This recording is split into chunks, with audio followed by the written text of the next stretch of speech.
I hope everybody had a nice lunch break, as short as it may have been for some of the teams racing from Pickleball Kingdom over to Pickleland here. Um, you guys were already here, right, Bob? Bob Stroman, owner Oh, of Naples. Were you here, or did you have to we run over? we had to run over from Okay. Pickleball Kingdom, so we our last guy just showed up about 2 minutes ago. All right. We're getting everybody on court. Any lunch break whatsoever, or is it all, No, all commuting? Okay, good. we ate the car. In the car. You look at your record here this weekend. Tough schedule. I mean, you pick up a nice win over Indy 8-4. You got to play the first place team, the second place team, Seattle and Coachella Valley. What did you learn from those matches, Bob? Well, so far nothing has happened that we didn't anticipate. We actually felt that we could take Indy based upon past experience and records and how we matched up. We also knew that coming into this weekend playing the top two teams, Coachella and Seattle, is that they would be what we would just call toss-up games. Like anything, is anyone could win, and our objective was to make sure that we showed well and that we learned a lot, and with no huge expectations of winning, even though that was going to be the hope and desire and effort. And that's exactly what happened. We did not succeed in getting our 7 wins, but when you really study the matches, you study the scores of all the matches and the pairings, is the differential wasn't nearly what it appeared to be. And we felt like we walked away with the kind of respect that says, okay, what happened in Houston was not a fluke. Our 4-0 win then was legitimate and earned, and that we carried some of that momentum over into this week. And now we're playing our second match that we feel we have a better than a 50-50 chance of succeeding, which is the Kansas City team. And unfortunately, depending upon the perspective you look at it, is that Kansas City has lost one of their number one players, Darrell White, because his father passed away, so he's had us a funeral. So you never like to get an advantage because of death in the family. And then they had another one of their top players who had, I believe it was a wedding or something of significance. So, uh, yeah, so there's mildly depleted, but um, that's never, and it doesn't necessarily help our anticipation that this is going to be easier because it will not be easy. And prayers to Daryl and his family, with his father passing. But wearing Wyatt's jersey is another spectacular lefty that Yeah. Kansas City comes up with. Good job by Darrell and Julie Gibson coming up with this replacement. In Tommy Hall, we saw him last year. He played for Oklahoma City. He's an outstanding player. Drove up from Houston, Yep. so a nice little short commute, and wonderful to see Tommy back in an MPL jersey. Yeah, I talked to Tommy a little bit over lunch as before I took off, and yeah, he's really a great player. He's a great player, a great human being, great person. Happy to see him back here. Mildly disappointed that that's who we have to play against. Right. But but I say that with all due respect, is you always like to play against the best, and Jaime and Sperling will not take him for granted as a replacement for Daryl. I think he has just stepped into Daryl's shoes, and he'll do fine. Oh, yeah. But they are having, it's actually right now they're having a little debate about his paddle. So, Yeah, see that. They're checking the paddle. This is a new focus on. But getting back to your record here, Bob, you start out 1-7, and you never lost confidence. I saw you, and you always seem to be, yeah, we're struggling a little bit as far as the record was concerned, but it was like the message was just wait, we're going to be fine. And then you go 4-0, you win the event in where were you? Houston. Houston. Houston. And then all of a sudden it's like, wow, Naples is really good. Yeah. No, that was just really the culmination of it. Was kind of like coming to terms with what's the right pairings. Yeah, obviously in any win of 4-0, you have some elements of luck, but I'm a firm believer that you typically make your luck, by having the right players and the right energy. And uh, yeah, it gave our players the confidence that said, okay, we really are good. We really do have the ability to compete.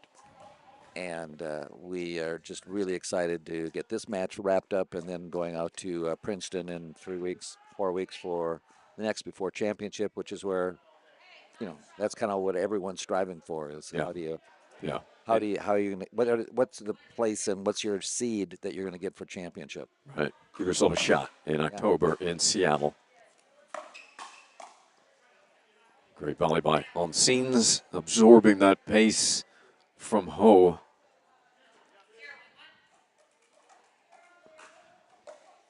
0-1-1.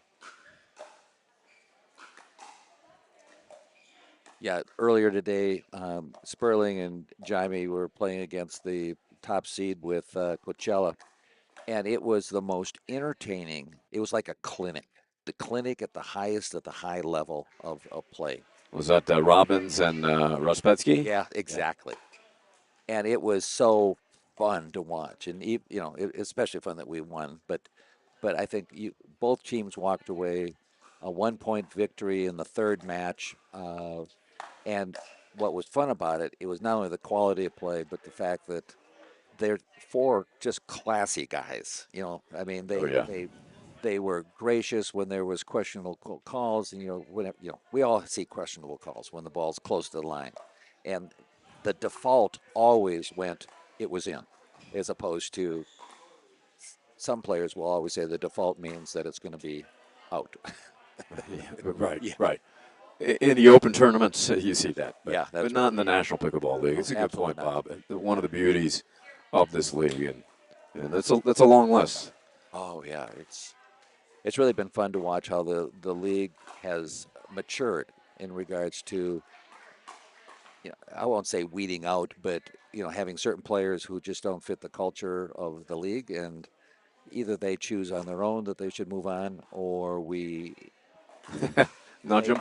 or they just don't get drafted. Yeah, And yeah. they just can't understand why they're not drafted because they think they're such good players. And they're right. They were great players, but they didn't fit the culture of the teams in the league. So it's having that standard, which also draws other great players to want to play in NPL. Nice little hold there by Jaime. Froze the defense momentarily, opened up the middle for himself. This is really a fun match for me to participate here because David George, one of the top players for the Kansas City team, he was on my team the very first year. Yeah, you gave him his start. You Absolutely. found him. Yeah, we take credit for George's success. That's right. He tried to get in your pregame huddle. I saw that move. Yeah, that's right. Typical professor. Yeah. He was the winner of the first combine that we had, which gave him an automatic seed to automatic guarantee to be drafted. We were fortunate enough to pick him up, and he was a nice player, but surely not what he is today, and has evolved now to be a named player. If you go to any of the Yeah, big tournaments, right. who's this guy, George? Oh, I've heard about him. Yeah, one of the elites. Yep. No. Yeah. And he's just he's also just a great guy, a college professor of ethics. So that's his subject line. At Notre Dame. Yes. Professor of philosophy and ethics. Yep. Doing a podcast now with his buddy Jen Galwas inside the NPL.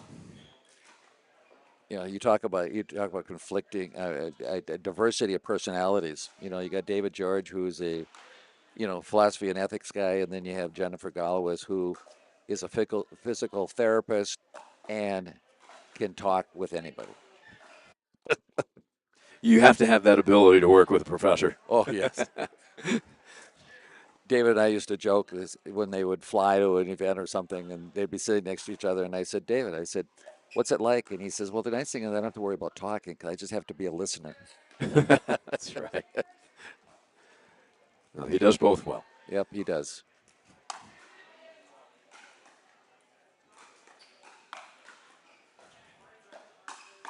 Ooh, Tommy turned up the pace, but Jaime, those reflexes, second to none, I would say. Yeah, I'm just, I've watched Jamie play for years now, and I just never stop being kind of in awe of not only how quick he is in his hands, but how smooth he is in his play. Never looks like he's in panic mode, always under control. Doesn't mean he always gets the point, but he is. Ooh, nice approach by David. The professor sticking one. What do you say about it? That's for Just Jen said, Gallus? yeah, yeah. Galwas is not known for being a dinker. She's a power player, so that was a power shot that George had, and gave credit to Jen Galwas. I think he mentioned that to make sure that she notes it and sees that shot. That's right. He's always trying to impress her. Last year, I'd always kid George. I said, "Okay, when you last played with her, how many dinks did you actually see in a match?" And he said, "Well, I can count them on one hand." Yeah. And they'll go, "Oh, come on, Bob, that's not fair."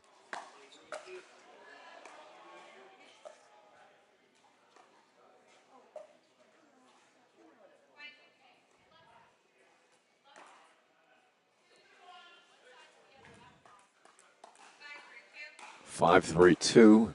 Ooh, that one clips net. So side out Naples. Tommy Ho joining the team for this event, as you heard Bob say, replacing Darrell Wyatt. And, Tommy, youngest player to ever pull a nice move, a poach What a by nice poach. Johnny. Yeah.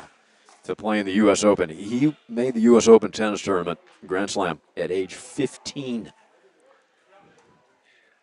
Most kids are in their freshman or sophomore year of high school and just taking classes. He's playing in the U.S. Open. That one driven wide. He was the first player coached by the legendary Coach Rick Macy. And so to be in the U.S. Open at 15 only sets the stage of he was playing at an exceedingly high level when he was 11, 10, 12. Oh yeah. Yeah, because Absolutely. you don't just all of a sudden show up. No, it doesn't happen overnight or even in 1 year. Yeah. Oh yeah.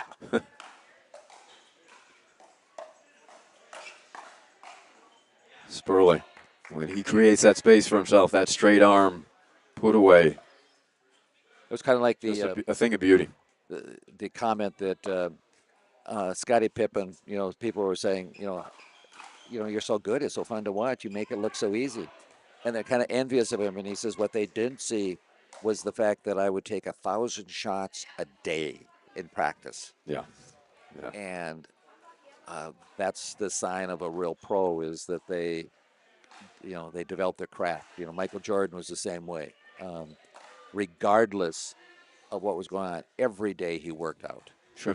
I mean, Jordan, who was cut from his high school basketball team as a freshman. So ATP Really. got around the ball. John Sperling. Oh, you could see him watch that curl in. He knew he got struck the outside of the ball enough. All Tommy could do was just watch to see if it would happen. Yeah. That was wrong. He gets one off his serve. But, yeah, Jordan, you didn't see the hours put in to even make his high school team. And of course, these guys are naturally, they've got the natural ability, no doubt. But none of them would be at this level or that level, another level, without the hours and hours of work put in. Yeah, they take potential and make it a reality. Yeah.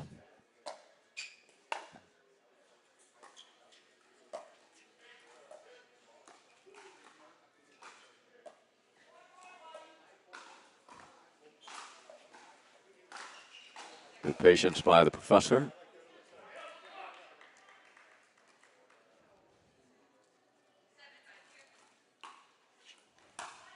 Patience is always a tough one for most of us. Good, but rank and file players, is that at some point in time you say, okay, enough of this dinking stuff. Let me hit it hard now. Yeah, I'll pull the trigger. Yeah. And these guys wait for the next person to make the mistake or error for them to jump on. So patience, intelligent play, thoughtful play, strategic play is really a sign of a great player, not how hard they hit it. Nice hybrid drive there from the professor. We're tied at 7. Good ball by Sperling right at the foot of Ho while he approached forward. 7-7-2. Well, that head just you rarely see Sperling miss that. Not that it's not a great shot, but Tommy maybe with a little extra on that ball coming with the left hand. There it is again.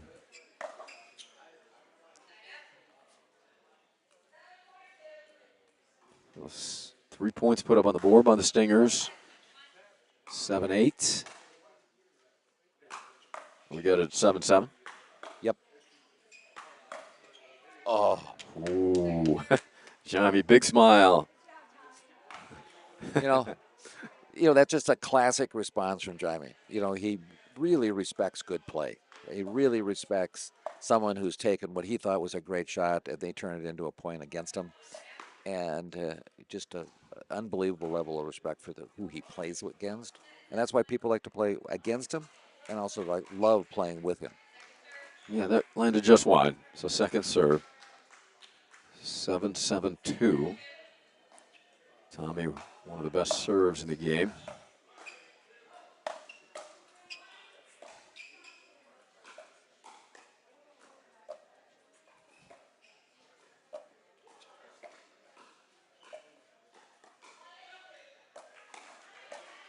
That's solid D from the professor.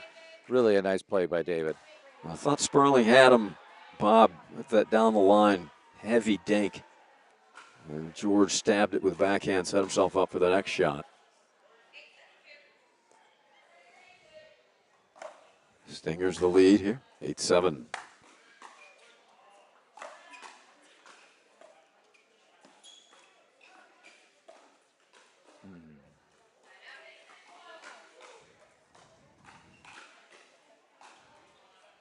Seven, 8 in the first.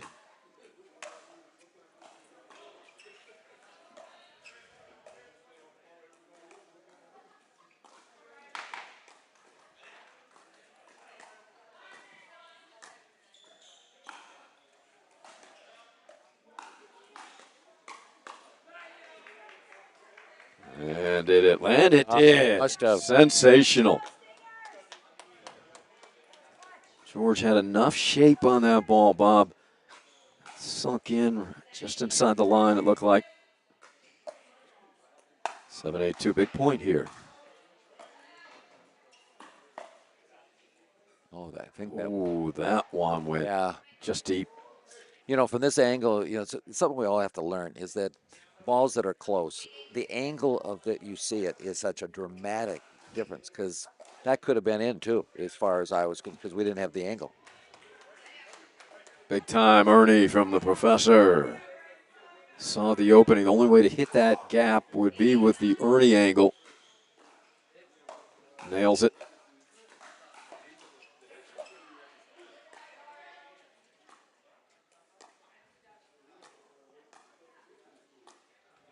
Oh, yep. At this level, you have that margin of error. That ball was like 6 inches too high, and you didn't have a chance. And Jaime knew it right as soon as it left his paddle. He knew he was in trouble. Yeah.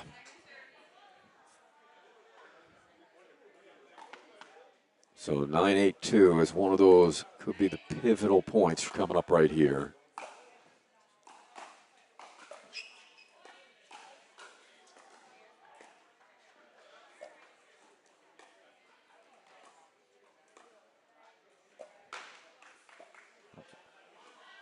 Testing that backhand of the professor. Moving him around, keeping the ball moving. They keep going at it. Yeah. There it is. Just looking for that right opportunity where someone got a little eager. Tommy just thought, okay, this is enough of this soft stuff. Let's see if we can capitalize on a speed up play. 8-9-1.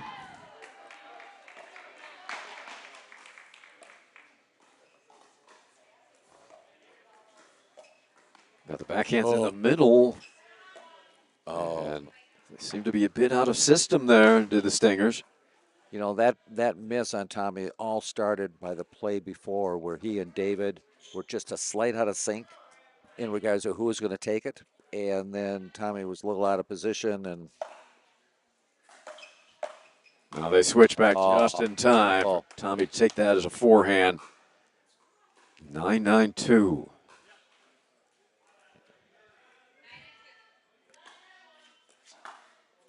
There's a switch. Oh.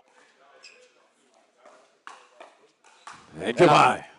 Yeah, let's say goodbye. When that ball gets above Jaime's waist, you know, the opponent should just turn their back out of self-preservation. You run and try to stick the paddle out, right? And just hope. Yeah. Game point. Ooh, pulled the string there, so the Stingers get it back. 9-10. There's Jen Galwest behind the professor saying, here we go.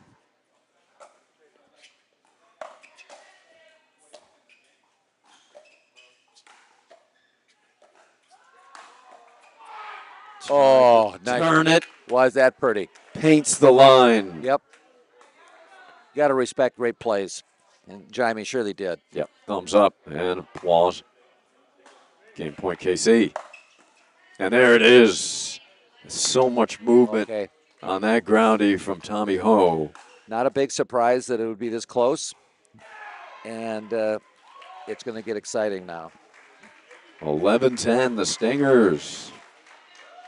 Run off 3 straight to take, 2 straight take the game 1.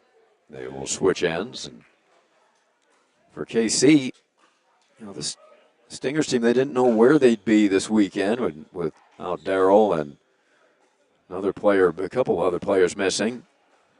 They pick up Tommy Ho, and this Stinger team could be 3-0. Yeah. You look at the record, they defeated Austin, yep, who's been competitive, nearly knocked off Seattle. Yeah.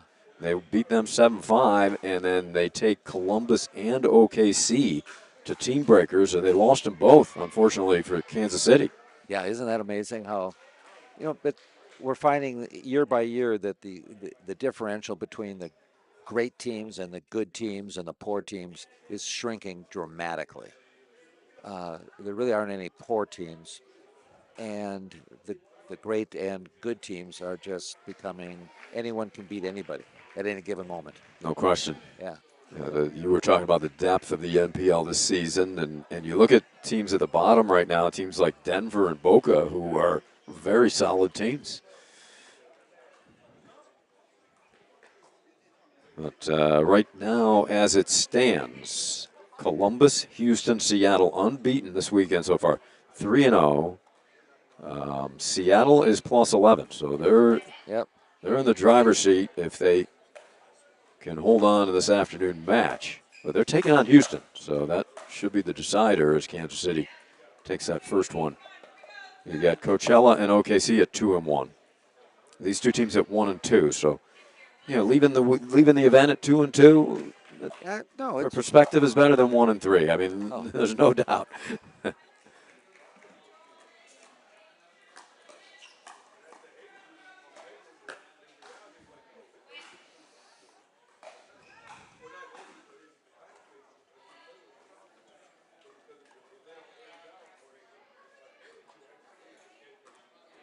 I think the other side of recognition of how the league has evolved is that you look at some of the sponsors that we're starting to have now, and these are, you know, bigger companies who have a little more notoriety nationally, want to be aligned with the NPL, don't recognize that it's a good brand to be associated with. You know, QC Kinetic, you know, is one of them. Selkirk, Centerline Apparel.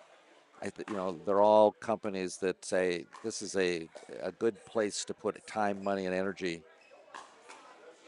Oh, here's a great rally here.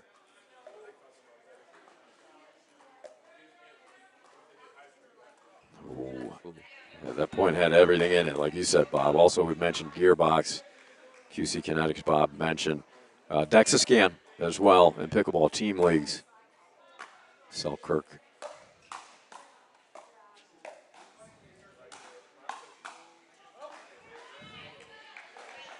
Well, you're trying to hit that center line, but you're in danger with Onsine's wingspan. He covers that in a millisecond. Here he comes. Oh, get back in position.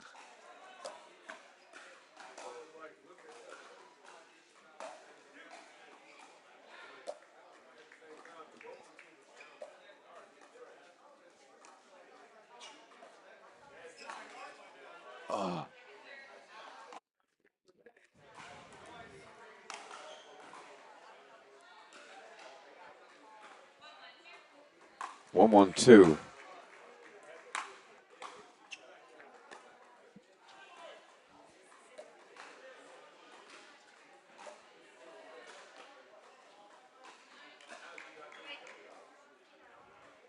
So 2-1-2. This is a battle of attrition and patience with these guys.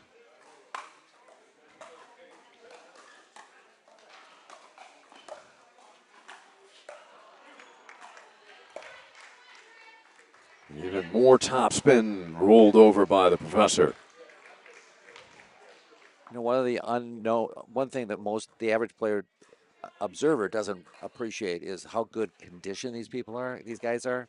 I said, first of all, they're not kids anymore. You know, they're 50 plus. Two is, you know, I'll take Jaime as a good example.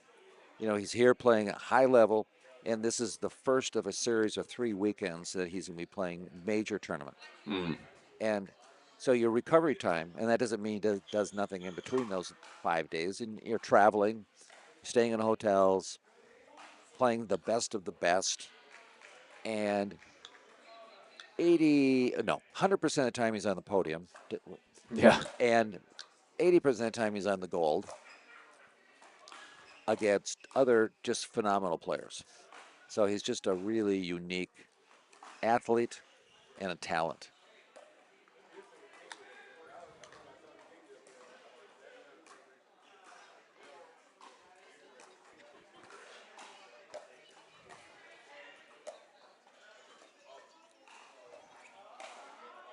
You know, Sperling plays probably fewer tournaments, but he really spends his life, you know, training, doing camps all over the country.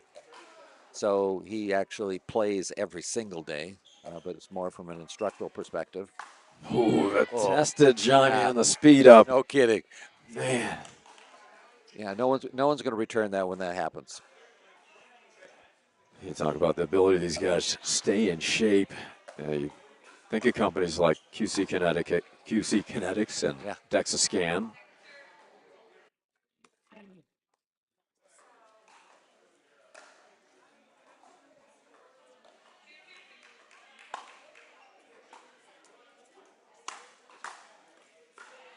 Good close there by the professor. Yeah, we made a decision last year we actually have a physical trainer that travels with us, you know, just for our team. And, Chuck Stewart is just a spectacular guy, gentleman. And our players have kind of recognized him as almost the MVP of the league, you know, of the team, because he's allowed players who normally would probably not be able to make it through a whole weekend if it hadn't been for a little TLC in between matches. Jaime is one of them. And, Yeah. which just kind of highlights the importance of recovery. You know, we all talk about training, but we don't seldom do we concentrate on that and the importance of recovery from hard workouts and hard competition. And it's one of the great things about the sport. You know, it keeps us young or It younger. does. It does. Younger. No question. And the stats and the data are there Yeah. as proof. Quality of life, length of life. So these players, they can thank your trainer. He's the MVP, but maybe it's the owner who's the MVP providing that service. I mean, that is not a mandatory here in this league. No, Stroman. We made a decision. Really, you're one of that. Our role is to support and show as much appreciation for the players because they surely aren't getting paid fortunes to play. And so they better have a great experience and show them that they're appreciated and they're valued. And just one of those little things that we do that says we care. Yeah. Well, that's got to be immensely appreciated. And Chuck likes it too because he gets free meals.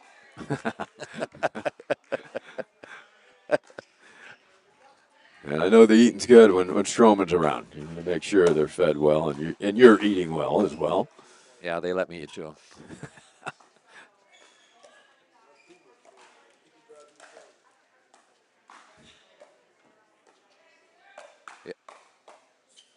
And watch out.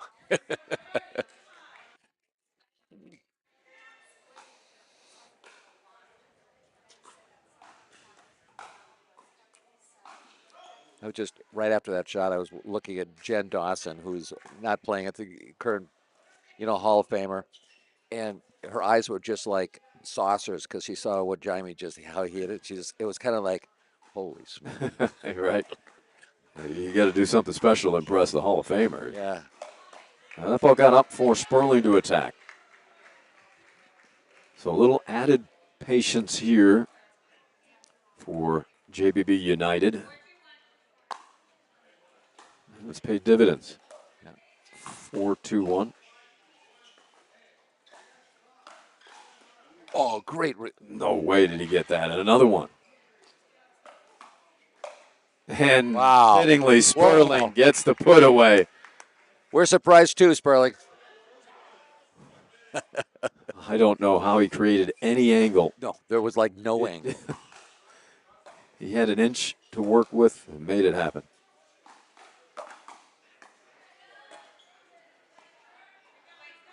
Naples JBB United, they're building. They've got momentum. Like every sport, momentum is a powerful ally.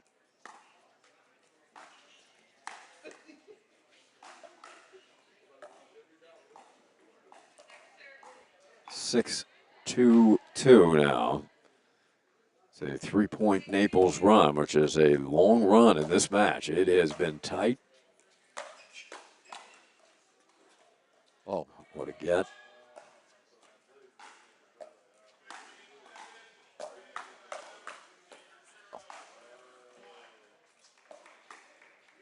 Wow. Sperling having some success going up high on the professor.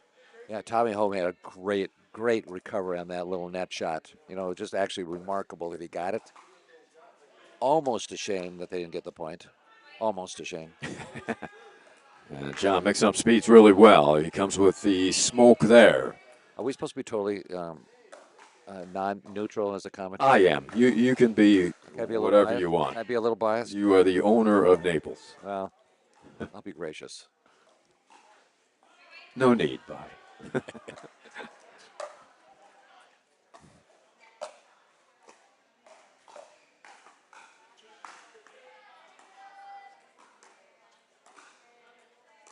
Well, it's one of the great things about being a commentator is that you're given permission to share your opinion and observations. Period.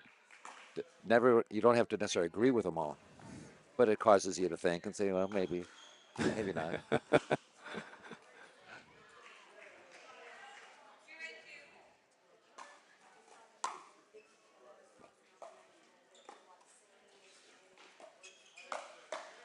Oh, Tommy left that up just a hair. Right now, Naples is kind of controlling the play, the speed of play, which was not necessarily the case the first game.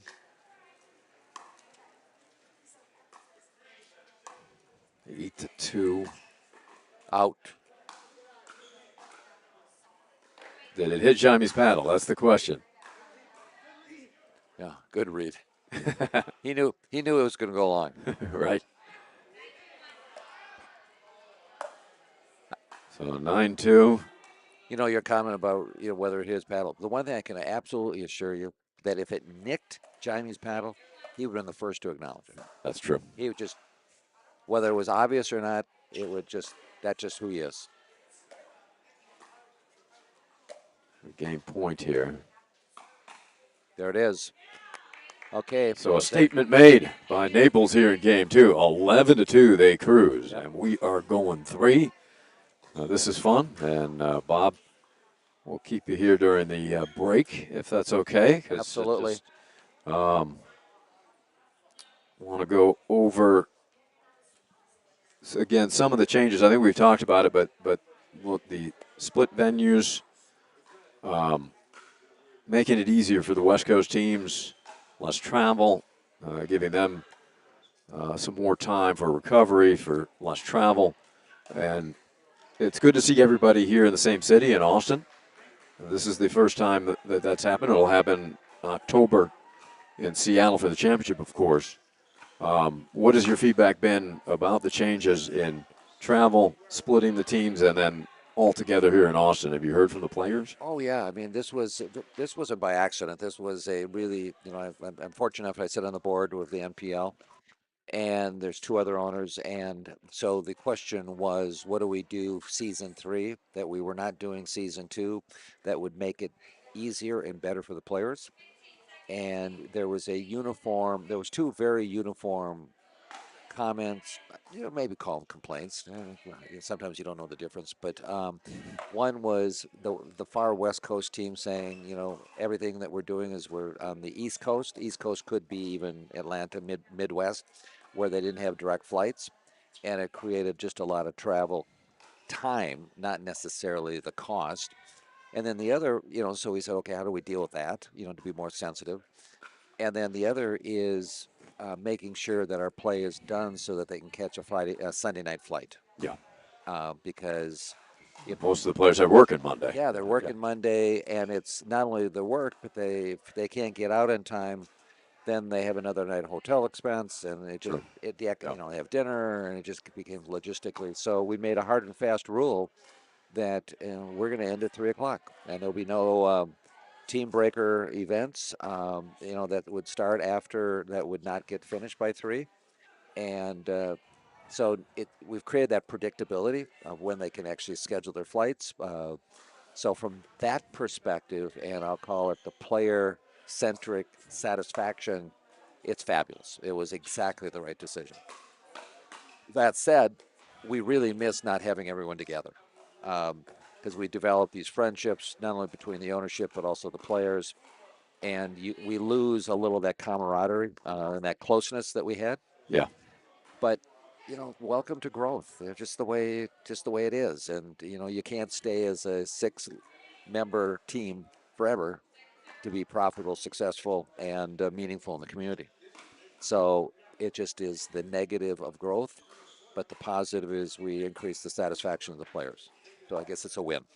Yep. Take that as a win, and there is hope to grow it even more. I think I heard in talks or hope at this point for possibly four teams for next year. Yeah, it looks exceedingly positive that will be reality. Good. And we're really hoping that we have all the new teams signed, sealed, delivered, wrapped up before championship weekend. Oh, fun. Great. So not only can we announce and invite them there, but also that gives them some nice lead time to prepare and do player assessments and be part of the combines and do all the other things that are required of a new team. So and that will just make the regionalization even that much more important, because now we'll have 16, but now we're going to have 8 teams in different locations in each events.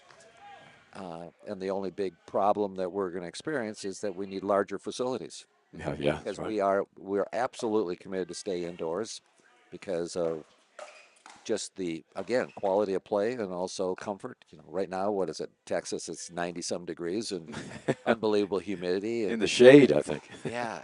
I mean, these guys couldn't play at this level, this many matches outdoors.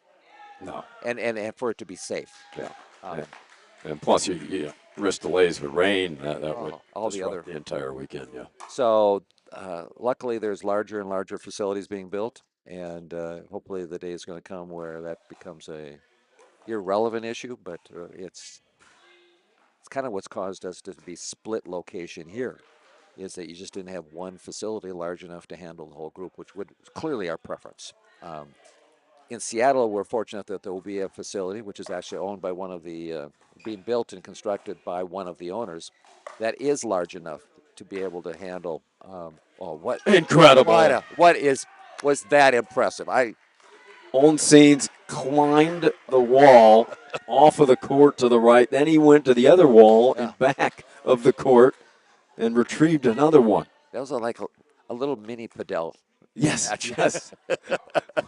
I didn't know we were playing padel.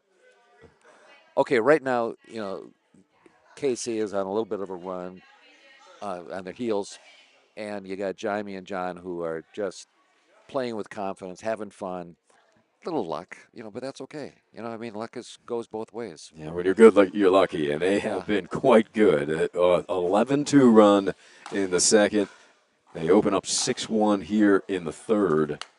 Kansas City squeaked by the first in an exciting game, 11-10. And yeah, when Sperling and Olsines get going, it's a thing of beauty, and that's what we're getting to watch right now.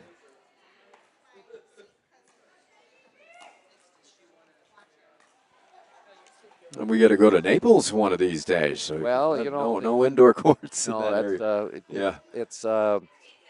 it is actually one of those projects that I'm kind of dealing with. It's like every place, though. However, is construction costs don't get smaller. Naples has an inherent disadvantage. It doesn't have, never had a large industrial background.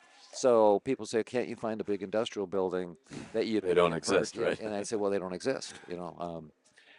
And so it is required to build the facility from scratch, and then you got to find the land. And land in Naples has not gone down in value. Anything but. So it's a challenge, and I would love to be able to announce that for 26 that we have developed a commitment for an indoor facility. But the reality, it won't happen until 27, 28. Just because it takes time. Yeah. Who knows? Maybe a pickler will come into town. We'll develop a relationship with a pickler. I mean, you just have all different kind of options that are evolving.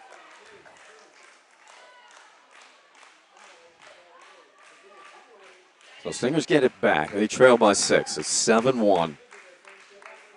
Okay, so right now, you might hear this in the background, a bunch of clapping. We have we have a tradition that when we win a match, they go through the tunnel and they're getting their high fives from everybody. And actually, I see 2 tunnels going on right now, so that means we've won 2 of our 3 men division so far. So a good start for JBB United. We'll try to get a team battle update officially as the tunnels are being built. Nothing up on the scoreboard yet, but you see 2 wins, you think, Bob? All right. That's what I see. So 2-0 right now, and we are really hoping that this trend over here continues. But in the meantime, we got to sit back and just appreciate the play, regardless of the outcome, because we have 4 just impeccably talented players on the court right now. So Kansas City trying to pull back into this match at 3-7 now. Naples really slowed the pace down to their advantage, but when Kansas City's tried to speed up, then you're flirting with the counters, particularly by the best counter man in the business right there. There it goes. Yeah. So you have to be so cautious.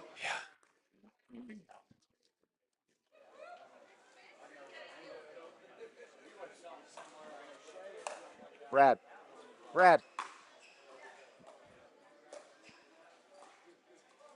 Hey, do you have him in mix?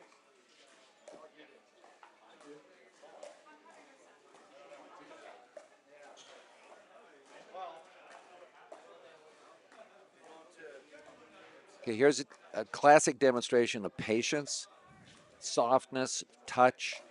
Oh, And he got it. He got a piece of him. Yep, and just looking for that right opportunity to change the pace. Yeah, I mean, the chess master, John Sperling, right? I mean, Absolutely. And he's had success with that target. He apologized to the professor, but going up high into George has been efficient for Sperling. Davey gets him back a little bit there, get the ball low.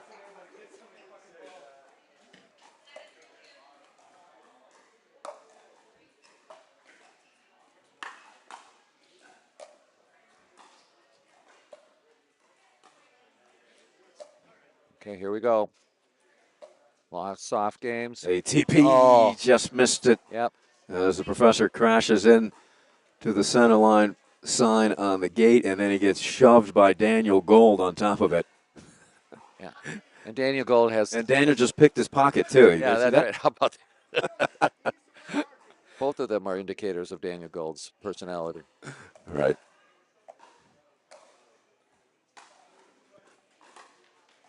.007, I think we call him. From London. Good patience there by the professor.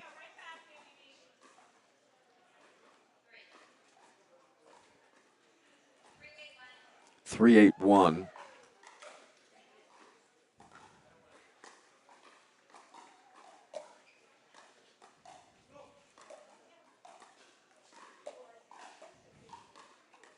Okay, who's going to look for that opportunity to speed it up here?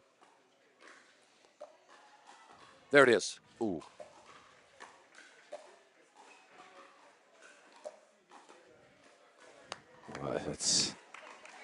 That's dedication. Yeah. That's just determination. 3-8-2.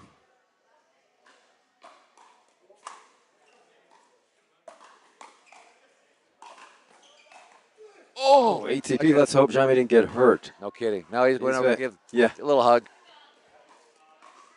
It's worried that he turned that right foot, right ankle a little bit. But isn't that the truth? Yeah, he looks okay, thankfully.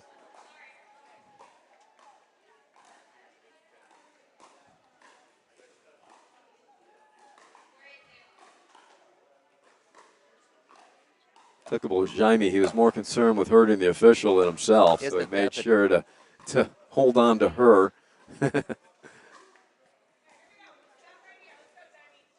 Signaling over to Mario. Yeah, they got 2 wins over there. Porcelli from Doral, Florida. He's performed well. He's 25-21 for you on the season. His first year in the NPL. Just a great pickup for us. Somewhat of an unknown when he got drafted. Came to us as really a recommendation from Jaime. Jaime said, this is a guy we should take. I said, okay, I don't know who he is, a hole in the wall.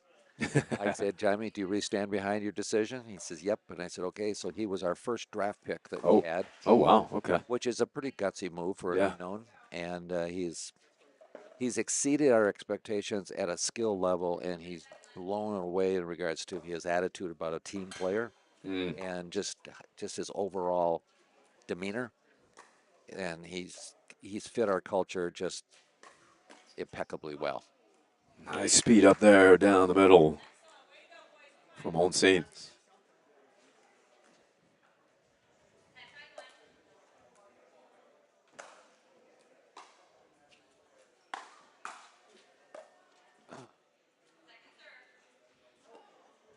Second serve for JBB United. With a match point here, second shot at it. A little risky there. This is where the pressure really, for Kansas City, it's always tough to know that you have 1 point that you can't lose. And at this level, you just can't assume that you're going to run the table. So it is now 6. 6-10 on first serve. Yeah, well, stranger things have happened. Momentum can shift quick. Oh. There's good communication between Sperling and Jaime.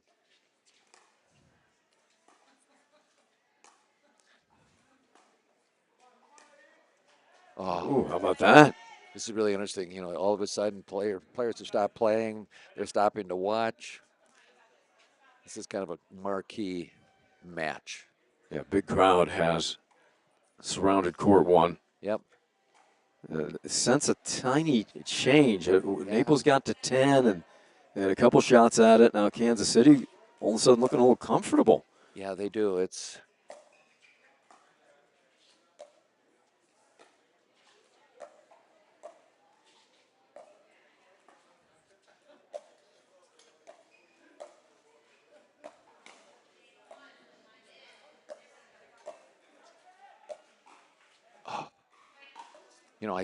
people hear me sigh. I just kind of go, oh, it's so painful. Because it looks so simple when you're sitting on the outside saying, why did you do that? Well, Kansas City gets this point. It gets interesting very quick, so that's a big put away. But that was 8-10-2. Yeah, if they get to 9, that just all of a sudden the vibe changes. Yeah, you wonder if they call a timeout if it does get to 9. They let it 10-5 with a couple of match points.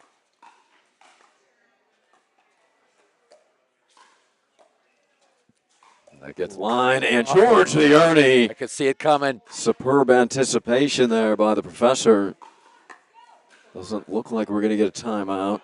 No. 9-10-2 as the tension and pressure builds.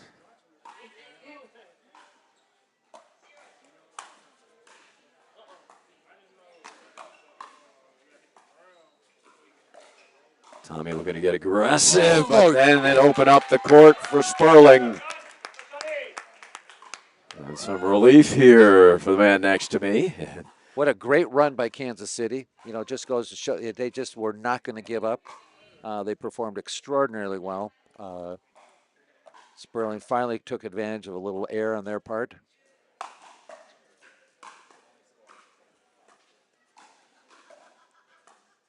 Match point. And there it is. Guys it into the body. And a good one between Kansas City and Naples. Thanks so much, Bob. Go celebrate with your team. Thank you very much. Really enjoyed it. Okay, and the tunnel is being built here on court one. It's got to be a tall tunnel to fit Jaime Oncines under it. He'll have to duck down quite a bit. And we'll visit with Jaime and John Sperling in a moment.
I was a heavy load this afternoon.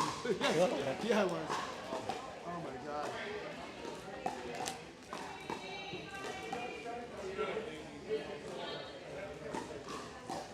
All right, guys, Oncines and Sperling pull it out. A little rattled at the end. Was there any nerves creep in? Did Kansas City making a run there at the end, Jaime, that just add a little pressure? We know the level. They good players, and we knew that it's not over until it's over. And they came back, and then on the when we had the match point, I figured that John don't want to dink anymore, so I said I'm gonna speed it up the first one. He's not wrong. Not wrong. But it was a tough match, like the way we expected. John, you up and back in that first game was just a grueling up and back, very tight. What adjustments did you make after that first game? You pretty much cruised after that. Well, I told Jaime, I said I came into that game, I wasn't feeling well. Maybe it was the traveling. We changed venues. I was overheated. I couldn't see the ball. So there was a lot of things going on. And the good thing I thought about is I felt I didn't play well at all, and we were still in it.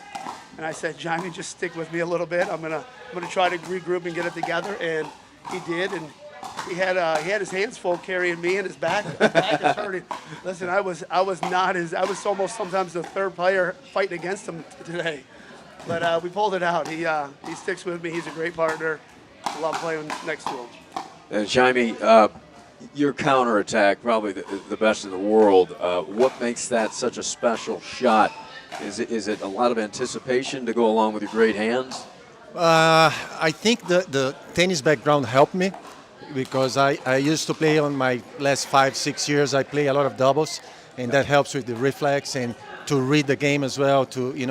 And it's a little bit of anticipation, and I go by the probabilities.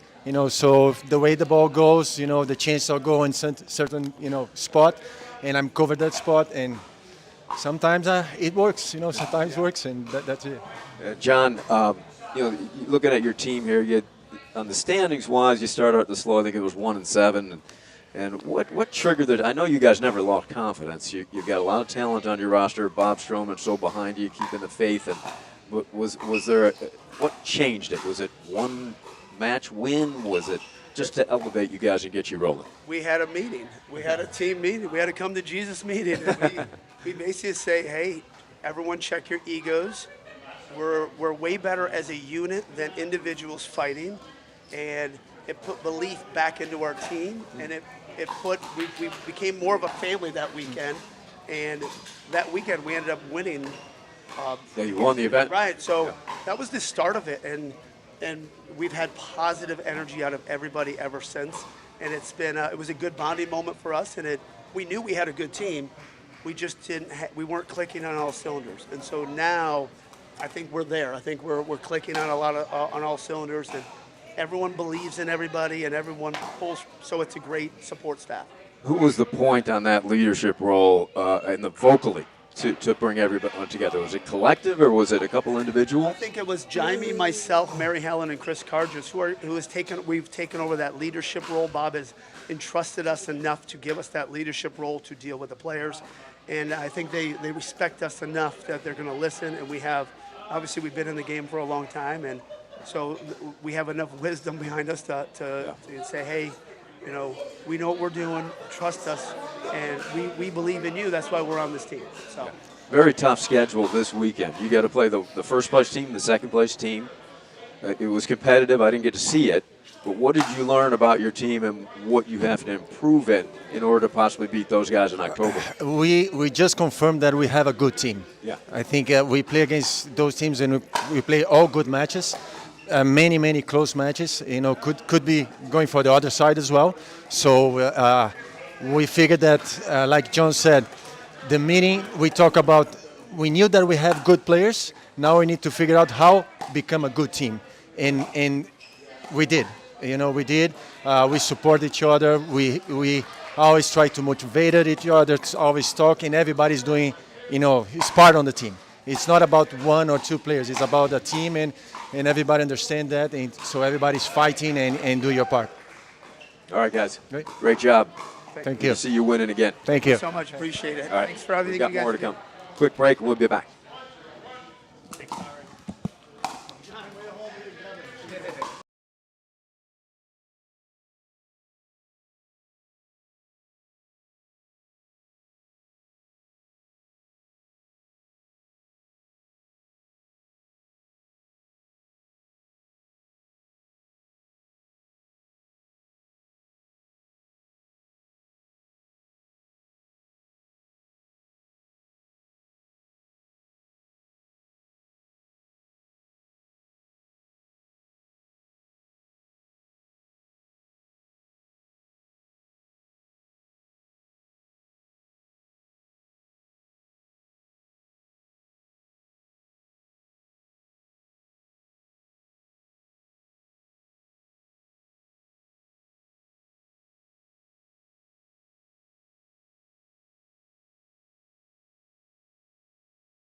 Okay, gender dubs. The ladies are out here for the Stingers, and we've got Jen Dawson, Kim Kestner against Mary Helen Atkins and Christy Dorman for Naples. Coming off a terrific match here on Championship Court, and one of the participants, the professor, joining me. Great to see you, David George. And that was a terrific match. I know you came up couple points short there in the third, but great comeback in the third by you and Tommy. Yeah, thanks for pointing out the obvious. That's my job, man. No, great to be here, Ari. It was a good match. Both teams really played and got exactly what they wanted, and they just executed a few points better down the stretch. I think our problem was early in that third. We got behind a little bit too much. I made some uncharacteristic errors, and they got ahead a little bit. And then when we finally started playing how we wanted to, it was a little bit too little too late. Well, we talked about that with John and Jaime in the post-match interview, and that first game was so tight, just terrific competition. You guys pulled it out at the end with a nice run, but then John said, "Look, it took me a while to warm up." He told Jaime to stick with him, and they really rolled you in that second. Again, thanks a lot, Ari. I appreciate that. You could have just said we lost 11-9 in the third. That's bad enough. But to mention how bad they kicked our butts there in that second, I really appreciate it. Jen Galwis told me to point that out. All right, I really appreciate that, Jen. I'm just teasing Jen. She had nothing to do with it. Well, they can do that, right? You have to play so clean because they're not giving you any free points. So if you give them some free points, you can look up and it's 7-2 just like that.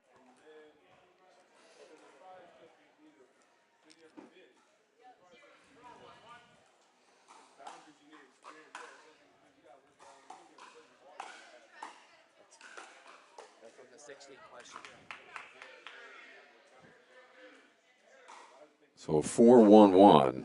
Now, Christy Dorman and Mary Helen. Now, Dorman has a terrific record thus far, David George, 34-21 Crazy. for JBB United. She's out of Sarasota, Florida. Tremendous athlete, tremendous all-around player. Speaking of Jen Galwis, they've played together a few times. They played in the U.S. Open together. A couple of really nice wins.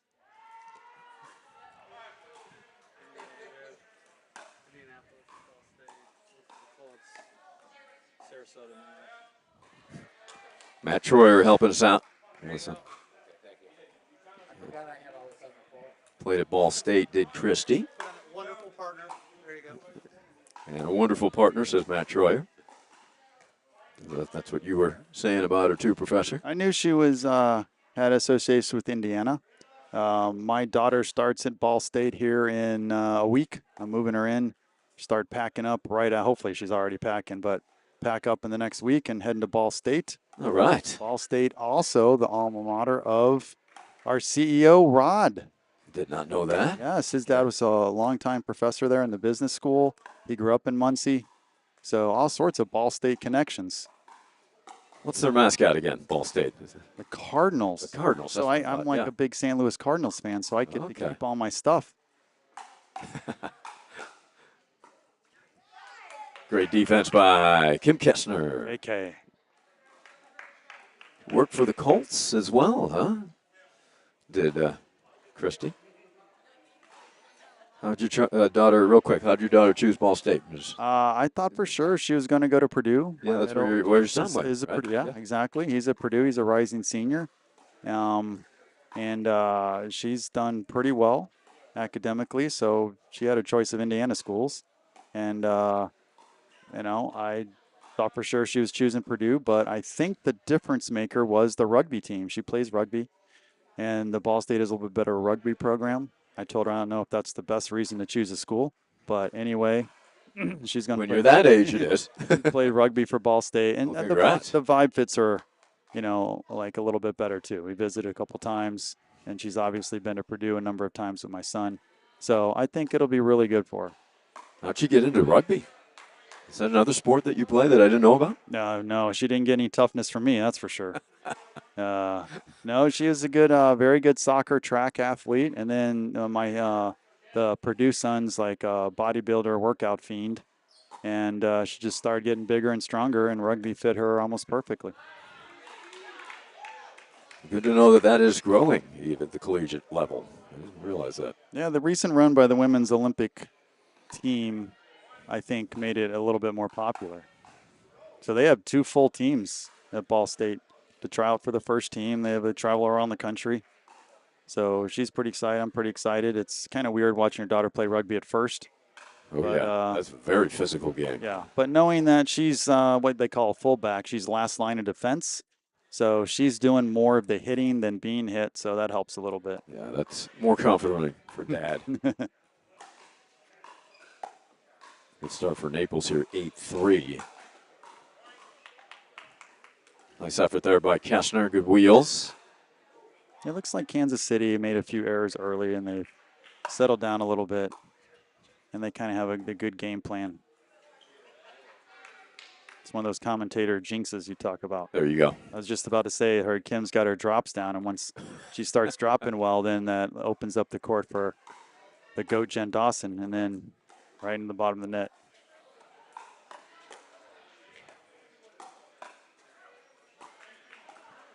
Oh, what a pickup by Kessner.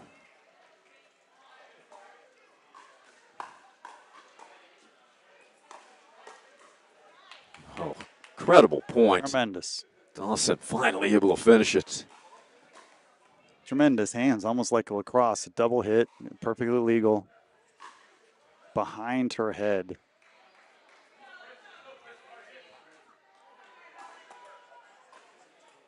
Stingers coming back. The deficit now 3. 5-8.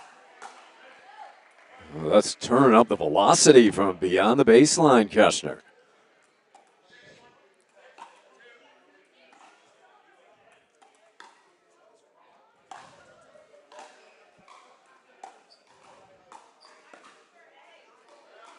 Solid stuff from Dorman. It's very consistent, very athletic. Same with Mary Helen, really. They don't give you a lot of free points. They run down everything. Great hands, great resets. Really make you work.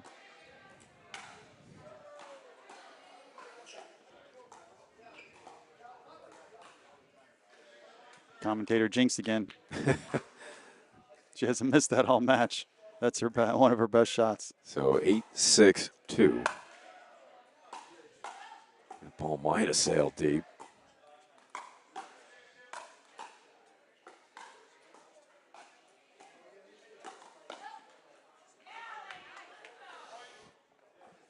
Atkins, she's deceptive to me because, she's not tall, but she's got the wingspan of a very tall person. And that ability to reach in the kitchen. David, I don't know if you played her much in mixed. Well, the first year I played with Naples. She's been in that's all right. 3 Okay. years. And Yeah. so I played a lot of mix with her. I mean, maybe a third of the time, 2/3 of the time I was with KK and Mary Helen was with Sperling. But I did play with her a lot, and I saw it up close. And she's also extremely quick, almost like a fencer. She can lunge back and forth really quick, which takes an already good-sized wingspan and makes her court coverage very good. I wonder if fencing is in her repertoire. She's a young lady who does it all. I mean, she's like you. She played multiple sports, soccer and tennis scholarship. She had collegiately.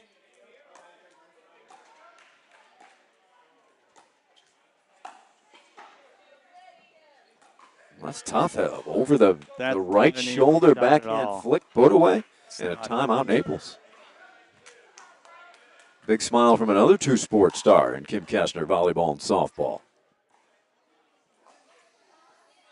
Get back to Mary Helen. She had last year 60% winning percentage, 57% win percentage in games. 2023, 56% win percentage. She's just been a consistent winner in the National Pickleball League.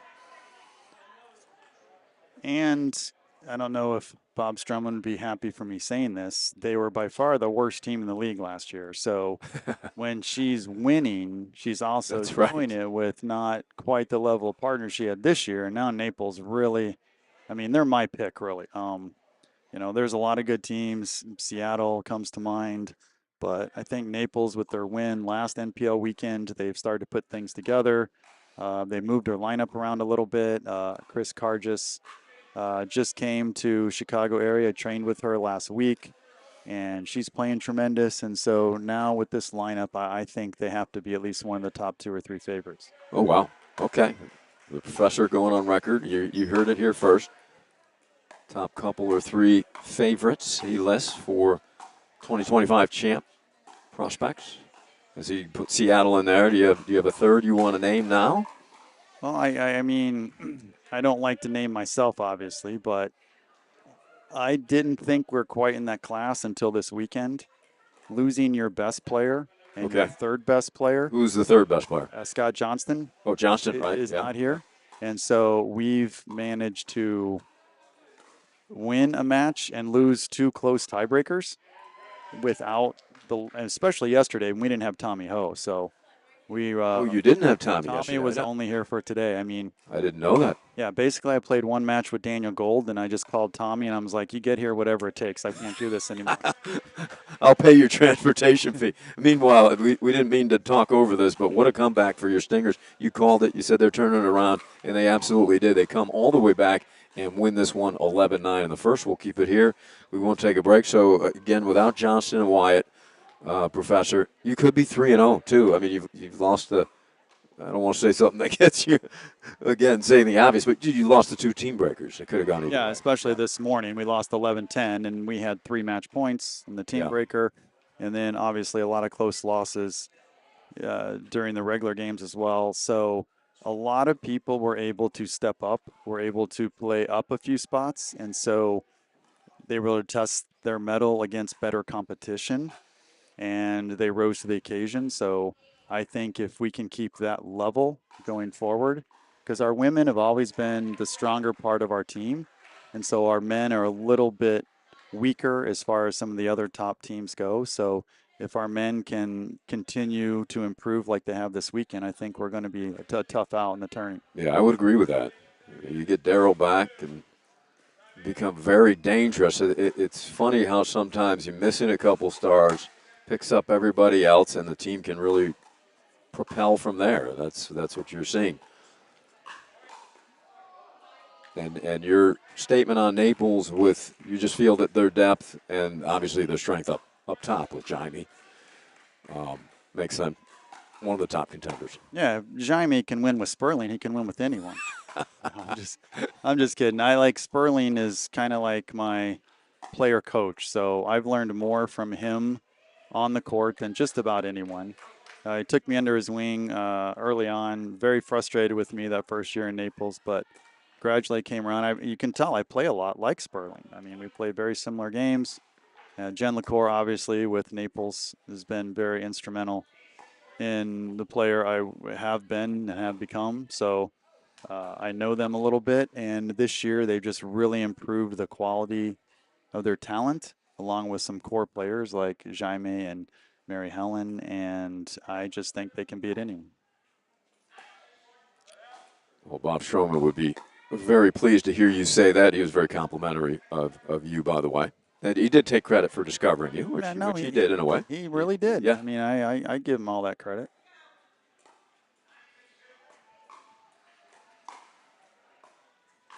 So just 1-0. They have it on the scoreboard, so points at a premium here in the second. I think that last point was indicative of what happened at the end of the first game. So Kansas City really cleaned up their errors and started hitting really good drops. Commentator jinxed again. And that puts a lot of pressure on Naples. And Christie there tried to speed up a little bit too early. And if Kansas City can just play steady and clean, that's going to put some pressure on them. Broadcasters change delivered. Yeah. But 2-zip Stingers. They had trailed in the first 8-3. Coming all the way back for the 11-9 win.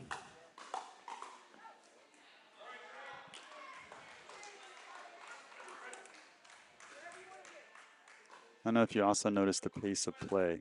Mary Helen and Christie, they're athletic. They like to go. They get the ball, they go. They like to move. They like to attack. Like that. Exactly. They get on a roll. It's important for Kansas City to take their time a little bit, towel off, get a drink, whatever it takes. Yeah, Mary Helen, she gets it and serves it. Gorman coming with pace. Kessner able to dodge.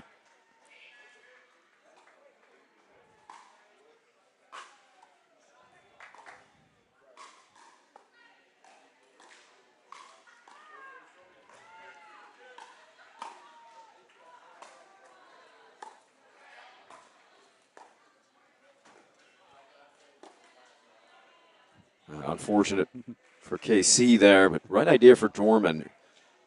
Felt like going behind Kessner was the play. Yeah, she had just attacked backhand and then missed one, and so Kim was leaning backhand. She went forehand. It's just tremendous. You shuffled around your ladies a bit. I haven't seen Kessner play at the one with Jen yet. It's her first time. Okay. So I've had some secret inside information. I'm actually not so secretive now because Great they did drop that there. last time. But Chris Carge is a pretty good friend, and especially of Jen Galwa. So when she comes to Chicago, we play some mix together. I knew they had moved their lineup around a little bit, and we really like Kelly's firepower against them. I guess we'll see how they're doing over there. And we like Ken's ability to kind of reset some of the attacks by Mary Helen and Christy. And so I don't know if it'll pay off or not. It's really the first time we've done that. Julie thought of that this morning based on our weekend results. And so, at least on court one, it's worked so far. And we'll check and see what's going on over on court two. So that's Kelly Ojeda, moved to 2. Very deep on the women's side. You also have Leslie Bernard, a big-time professional. She's played at Pod 1.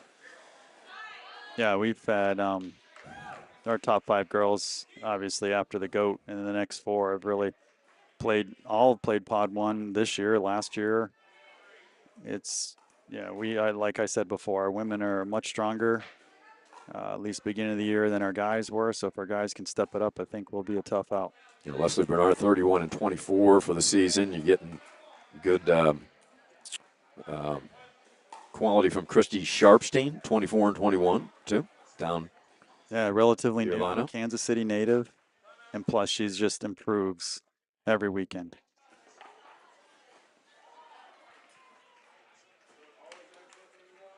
So timeout taken. Got a score update. Got to load our page again here. 6-3, so Naples on a run after falling behind 2-0.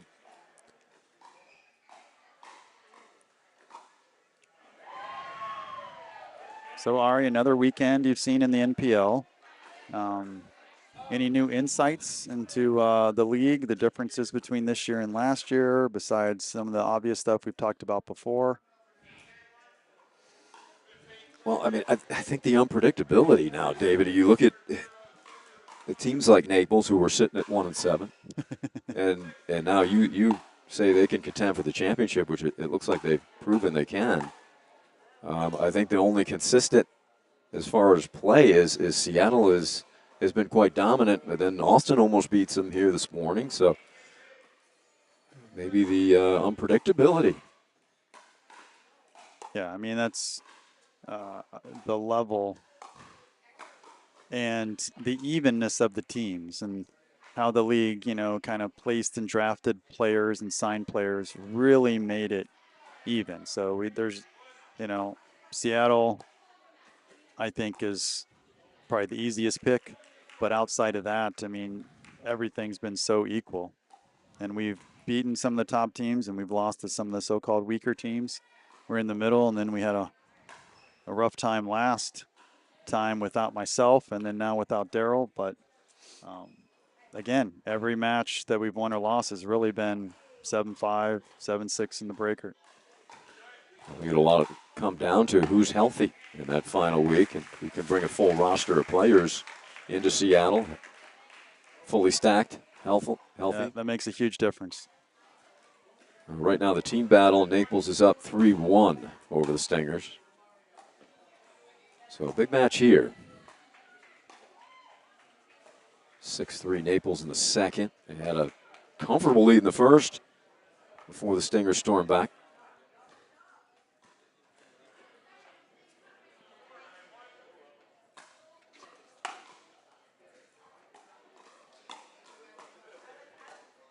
That dropper has been efficient, and it is again. Mary Helen has 3 points off of that. The way she pauses, so it makes you freeze because she thinks she's going to speed it up or attack it. And then she just sort of lays that wrist back and hits the kind of inside-out dropper. It's really tough to really tough to read. And so now you're a step behind, and then it's so good it's hard to catch up to. And nice put away there by Dorman, going deep into the corner cross court. That is a pretty slicing drop right at the outside, the inside, excuse me, the outside foot of Kestner. So many different shots, so effective. Right.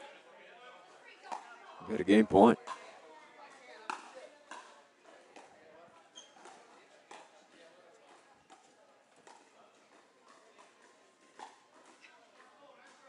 Right into the body. Now it'll be game point. 10-4.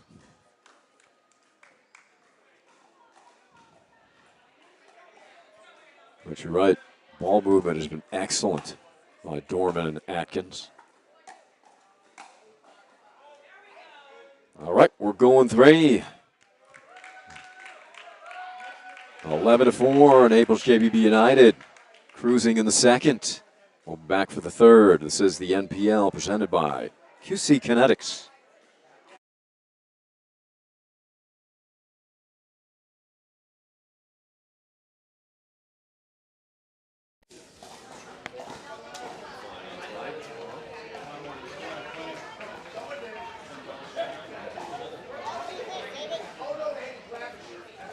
I know you guys came back in that second game. That was pretty impressive.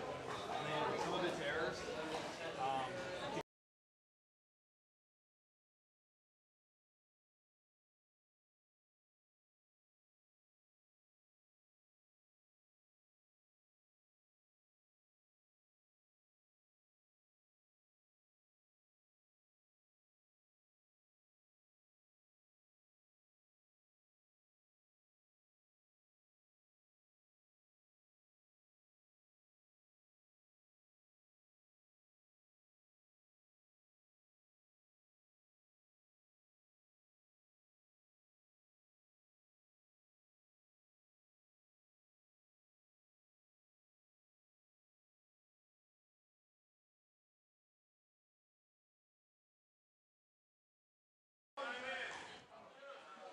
11-9 KC in the first, 11-4 Naples in the second, and underway here, third set.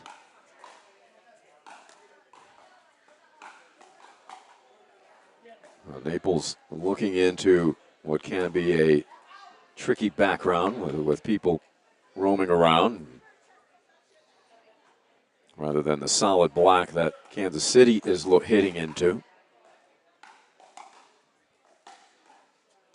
They'll switch at 6.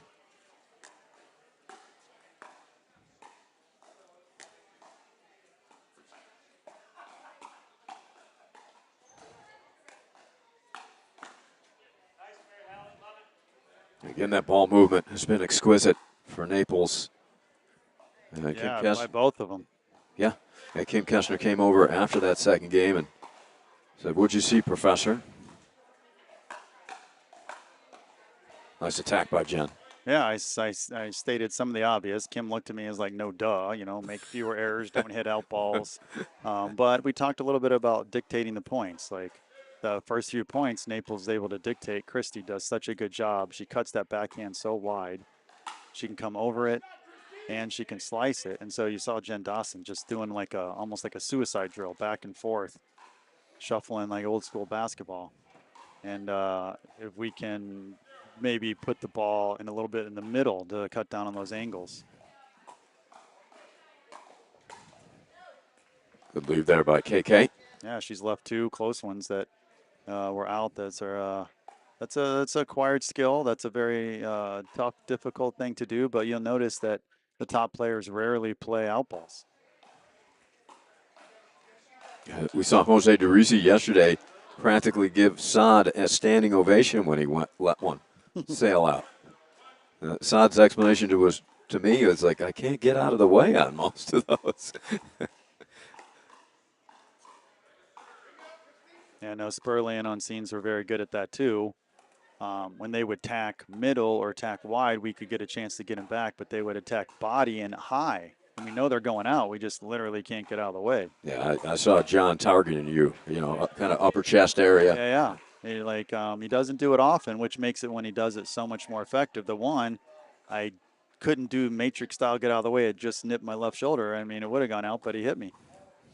And then he gave a fake apology. Right, John. Wasn't sorry at all. That's exactly where he's aiming.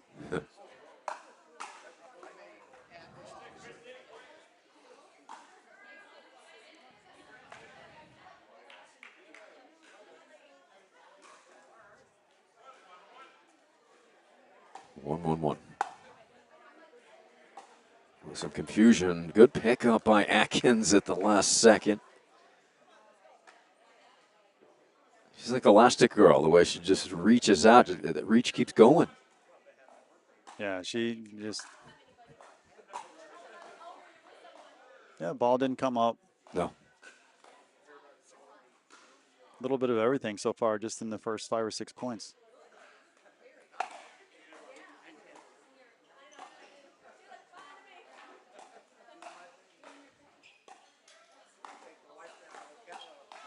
Ooh, nice redirect by Kessner.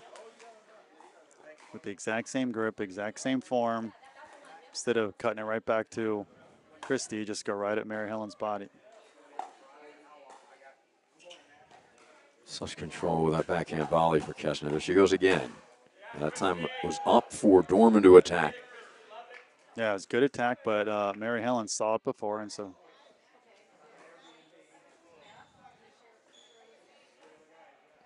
Should we mic Kim up? We'll just Yeah, maybe. join the broadcast. She's looking at you for advice again. Yeah. I mean, she hit a decent attack, and she wasn't quite ready for Mary Helen saw it before and then slid. Ooh, exceptional defense. Finally, Naples able to close it.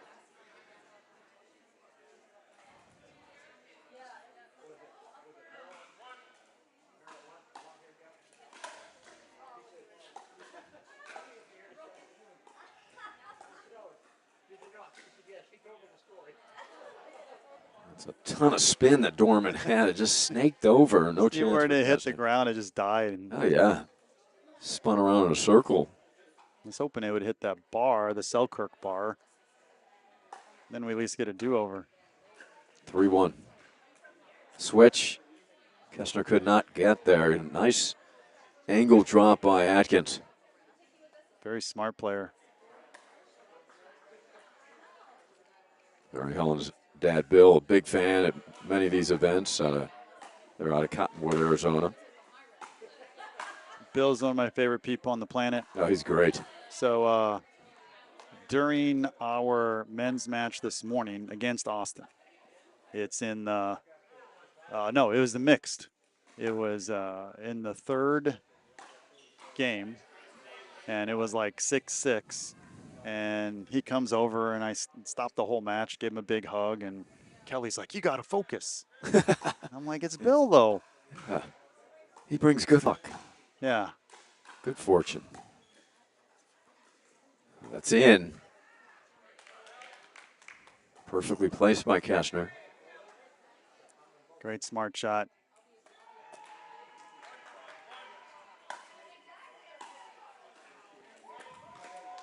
Dawson will create errors off of this serve. Yeah, we need a few of those points to get back in this third game.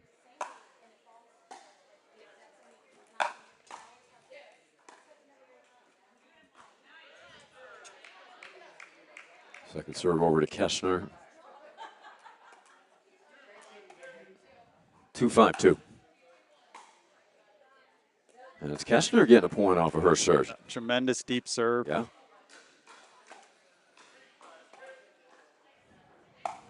3-5-2. Oh, good hops from Dorman. I just thought that would be a great lob. Christie just got back so quick with a nice jump. We've seen some skying ability from a few players this weekend, surprisingly. Cord Robbins, who we knew about his basketball ability. Dorman showing her hops for vertical.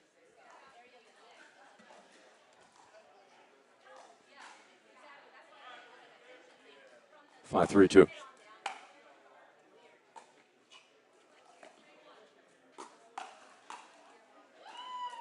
That's quality from Christie. Yeah, nice combination. We'll switch it to 6. Naples with a 6-3 lead, plus if you factor in, they're going to be hitting into what many say is the preferable background.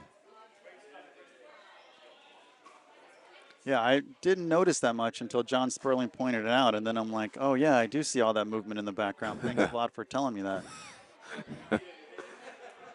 It'll be in your head and then in your mixed match, I'm sure. Oh, that's right. I totally forgot I have to play him in mixed. Oh, Well, we can keep you here if you want. yeah.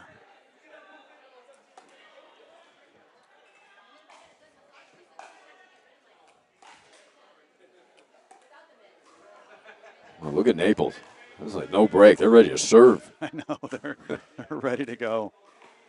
You said they want to speed things up. Yeah, they're Quick like, pace.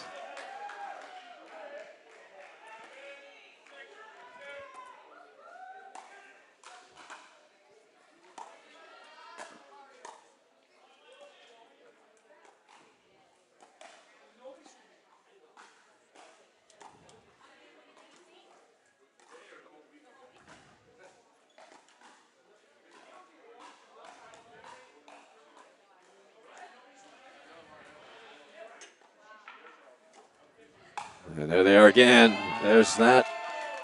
Those hops from Dorman. yeah, that's not going to work.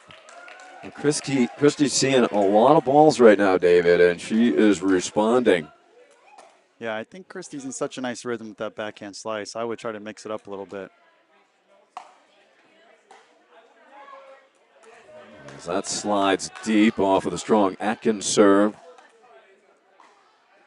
It's now 8-3.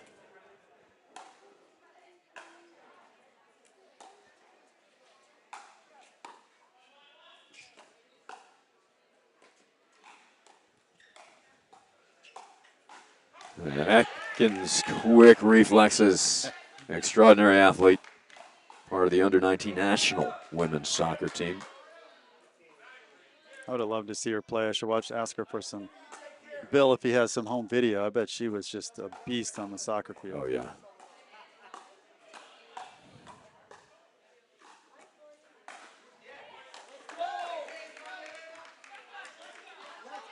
Does KC use their timeout, David? I think they should. They haven't used it yet, huh? Yeah, they need it here. At match point, they're down by a touchdown.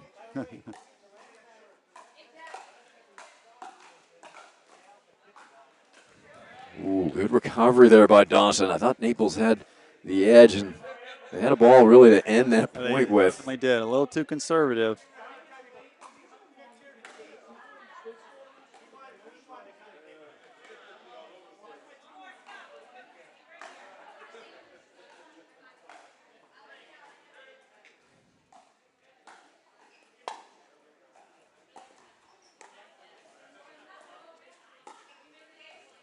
That lands. Great dig from Dorman. I mean, I don't think there's many women on the planet can do that. That's like a professional, backhand roll. You take it low and you take like the full swing, so you think it's going out and it rolls right in. I mean, I'm jealous of that shot.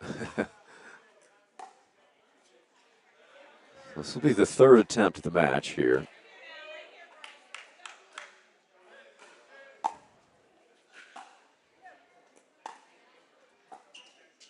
Atkins all the way over. They switched. And it works out in the end. 3-setter goes Naples' way. Thanks for stopping by, Professor. We'll see you out on the court soon. All right. As always, Ari. Thanks, bud. The tunnel has been built by Naples JBB United as they close out the third. Entertaining match. Winning at 11-3 in the third. There's now 4-2 in the team battle. Naples will visit with the winners coming up next.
sweating. You're not even sweating.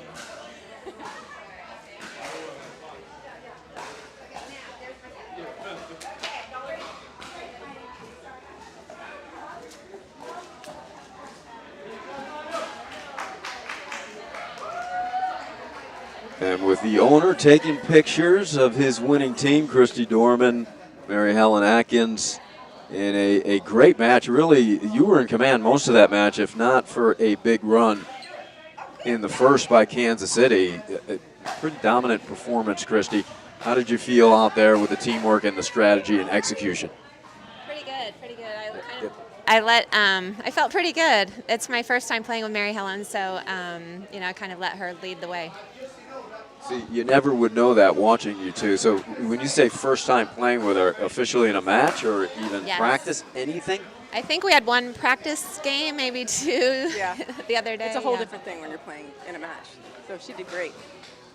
What do you attribute that to, that you guys worked so well just immediately? I mean, typically it takes quite a while, right, to find that type of chemistry? It's about the energy on the court, and she's got great energy. And I wanted to make sure that she went out there and had fun and played her game, and that's what she did. So. And Christy, you've been moving around in pods. You got fantastic record so far this season.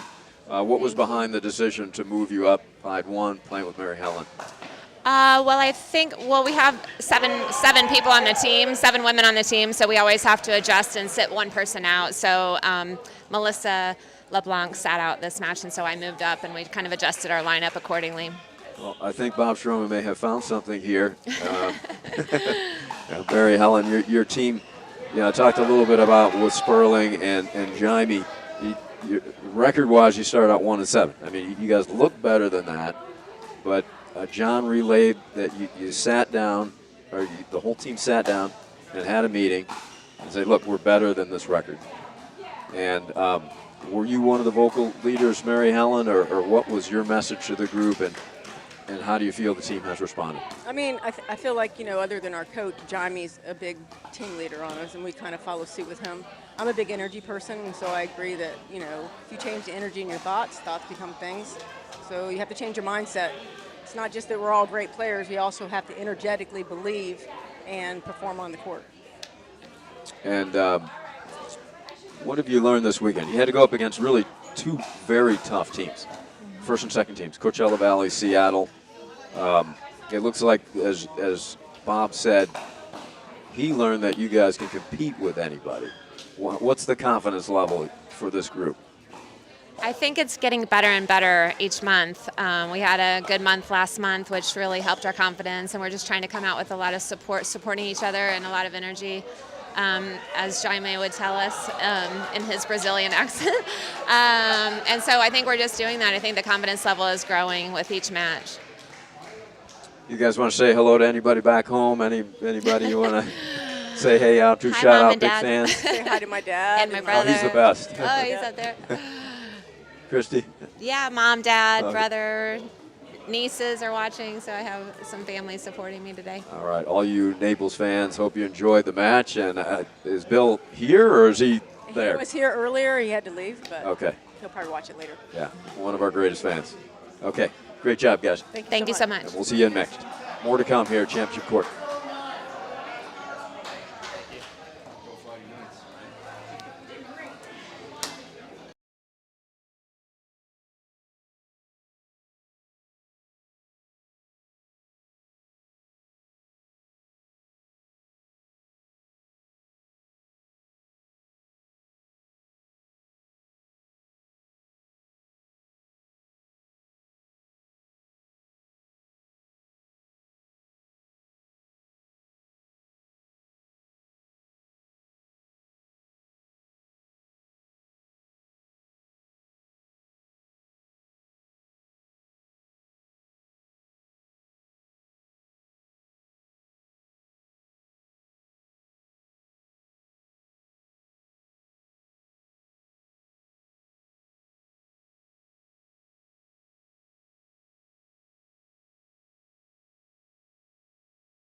About ready to roll here as we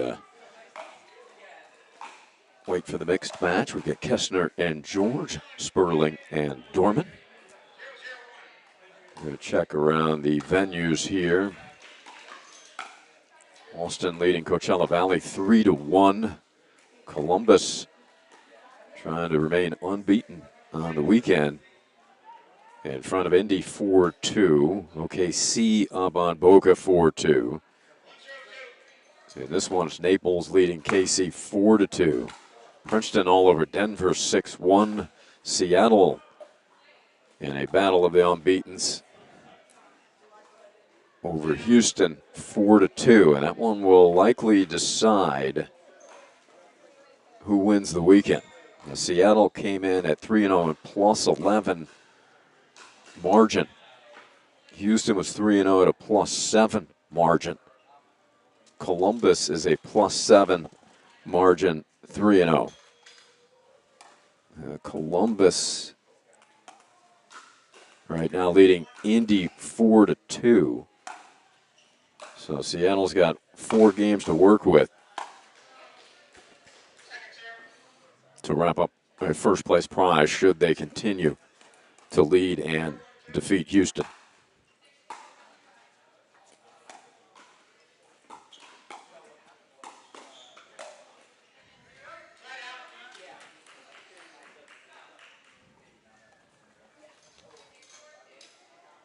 Naples, Kansas City, both 1-2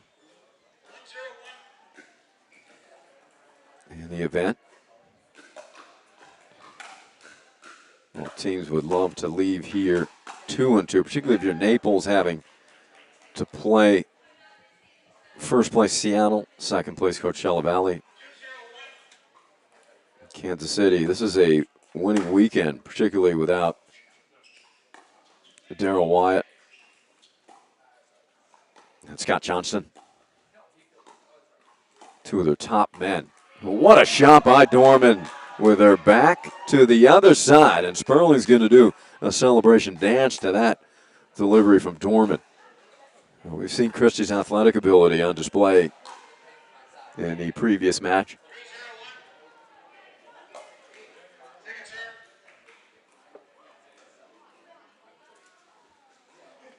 What game is it? First game?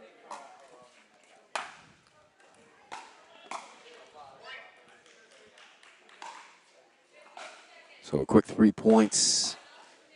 Jen Gomlis, nice enough to join me, following in the footsteps of your buddy, the professor. Host of the PT and the Professor, is that what you guys are calling the podcast? Well, inside the NPL with. Inside the end. Yep. Sorry about my voice. You know, all the cheering all weekend long. It's a little scratchy. Is that cheering and screaming on the court while you're playing, or is it while you're watching, cheering your teammates? Cheering for my teammates. Are we going to hear that to David now from the table? And Kim. Right when he's ready to hit, to scream at him. Yeah. Miss. You know, we were just saying in this league, it's so fun because, you know, Sperling he was a lot with me last year. We were on the Austin Ignite together. And then, you know, Christy Dorman was my partner at the U.S. Open. And, you know, so it's so fun to mix it up every year. So many connections. I was, you know, Naples my first year. So, right. You know, of course you want your team to win, but you're not cheering against by any means any of your friends. You just want to see good points and everyone's just having a blast. How'd you guys do in the U.S. Open? We went 2-2, 3-2. We had a good little run. We lost 15-13 to Catalan and Spencer in a really fun match, but I loved playing with her. She's an awesome player, awesome person. So, you know, when you find partners that are good and nice, easy, positive out there, that's just. I didn't realize how good she was. I mean, I see on paper her stats. She's 34-21. Wow. The record coming into the event. But she's putting on a show out here on championship court. I mean, her athletic ability, her precision with her shots, Did you really see impressive. She jumped and hit that Yeah, backhand right. winner overhead. She's got a great backhand. And there's some of those hops that she's shown. I think she outjumped Sperling. He doesn't listen to these. Good. No, is all the skills that John has. I don't think jumping is one of them. It's not one. He was a hockey goalie and tennis, of course. So he's used to getting. Was he a goalie? I forgot to ask him what position, He was but goalie makes sense. He's got such great hands. I picture that. Yeah, he does load. I always say to John, you just load so well. His legs. We'll call him Bob Bobrovsky, our Panther goalkeeper. Stanley Cup winners. No, 7-2. Get up there, Kim. Oh, nice. Get back. Here comes the cheerleading. Okay. Okay, sorry. We're supposed to be impartial, right? When we. No, you can. Okay. I'm supposed to be impartial. Okay. Don't want to lose my job after 5 minutes. Right? Good return. Oh, really nice drop. Turning up the speed off the He bounce. just set that up perfect to drop perfectly and then to come in and finish with that big forehand. And she has moved up to pod 1 here in this event, and I don't think she's going to be leaving it. They have so many good players on this team. It's a good problem to have when you can mix around from, honestly, the whole league is solid. Well, Oh my God. look at this point. Oh, you got to let him hear about that one. Maybe not one right more. now. Not right now, no. I But- think he just lost in the light. Yeah, Phil, what a point that was. I think so. Yeah, he looked up. Such a good point, though. Yeah, Everything- these lights are very bright, which is good, unless you lose one up there in that glare. But This club is bright and courts are nice from what I Very hear. nice. Yeah. great surface, good Surface. facing. Now, your buddy, the professor, I have him on record saying that Naples is one of the top contenders to win the championship this year. I would in Seattle. I'd put him up there in the top Yeah. 3 for sure. Yeah. He said definitely top 2 or 3. I mean, you've got great coaching with Jen the core. Then you've got legends like Chris Cargis and Sperling that have played so long. And Jaime, I mean, come on. Yeah, any team with Jaime is dangerous Yeah. to start. And then new people like Mario, who's just a sponge, so athletic. He's I haven't seen him play much. I met him, good guy, and his record is excellent. great player. And so these newer players can benefit so much from the Jaimes and Sperling and Chris Cargis and Mary Helen Atkins. I mean, they've got like 4 legends on their team. And they got Bob Stroman and Jennifer LaCour leading the way. Bob's just always positive. He just keeps the fun and keeps it always light. He was lucky enough to be drafted by him the first season. So His teams seem to always have so much fun. so much fun. Yeah, he does foster that. We're having fun. I mean, we're 50-year-olds hitting a plastic ball, so we're all very competitive. Don't get me wrong, but Competitive, but you have to have fun. Oh, my Keep it in perspective, right? yes, Oh, look at that put away. yeah, you cannot put it high up there. Nobody's trying to, by the way. Yeah. Dorman at elite level. She's good. Okay, we've got some ground to make up here. Need a touchdown. 3-10-2. Kim is such a good her little backhand drop is her little shot. Very steady. Here she goes. See? Oh, not if they attack you. She's got ability to put it anywhere on the court, doesn't she? Yeah, she loves it's like a shovel. She just does this little backhand. She moves it around. Very effective with that. Game point. But then, players, it bounces high there. Oops. Oh, miscommunication on the call, but very fair. Terrific return by the professor off the back line. Third shot at wrapping up this game for Naples. Nice. See how she just moves it around? She opened up that middle. She pulled Sperling out wide with a simple little, it seems simple, but you create that gap and then you have that chance to. And all with that backhand volley. And Yeah. She She's hits leading it on back. either side of her body, doesn't she? Yep. I mean, everybody has their own superpower. That hers is her backhand. See, see how she kind of, but she doesn't ever load her forehand. It's exactly opposite of what I do. There's the forehand. That's a nice shot, Kim. Inside out. Gorgeous touch. I won't scream in the mic. There's your mute button if you need to scream. Okay, thanks. It's gonna go in. Kessner comfortable in that game with the backhand. Well, and Kessler and Johnny are great friends. They were teammates. All the 4 of us were all JVB the first year. John has such a strong wrist with his backhand. Yeah, he's got incredible hands and wrists, doesn't he? There's a good flick. Oop. Professor's going to go check on Christie. Nobody wants to hit anybody. Yeah, We just missed. no intention there, but David upset with himself.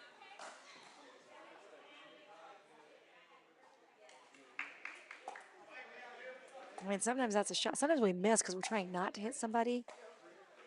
And then we go long or, oops. And a lot of times you're just making the right shot. Sometimes you don't even realize the player's right in that line. Listen, there's room for error. We make errors and it goes too high.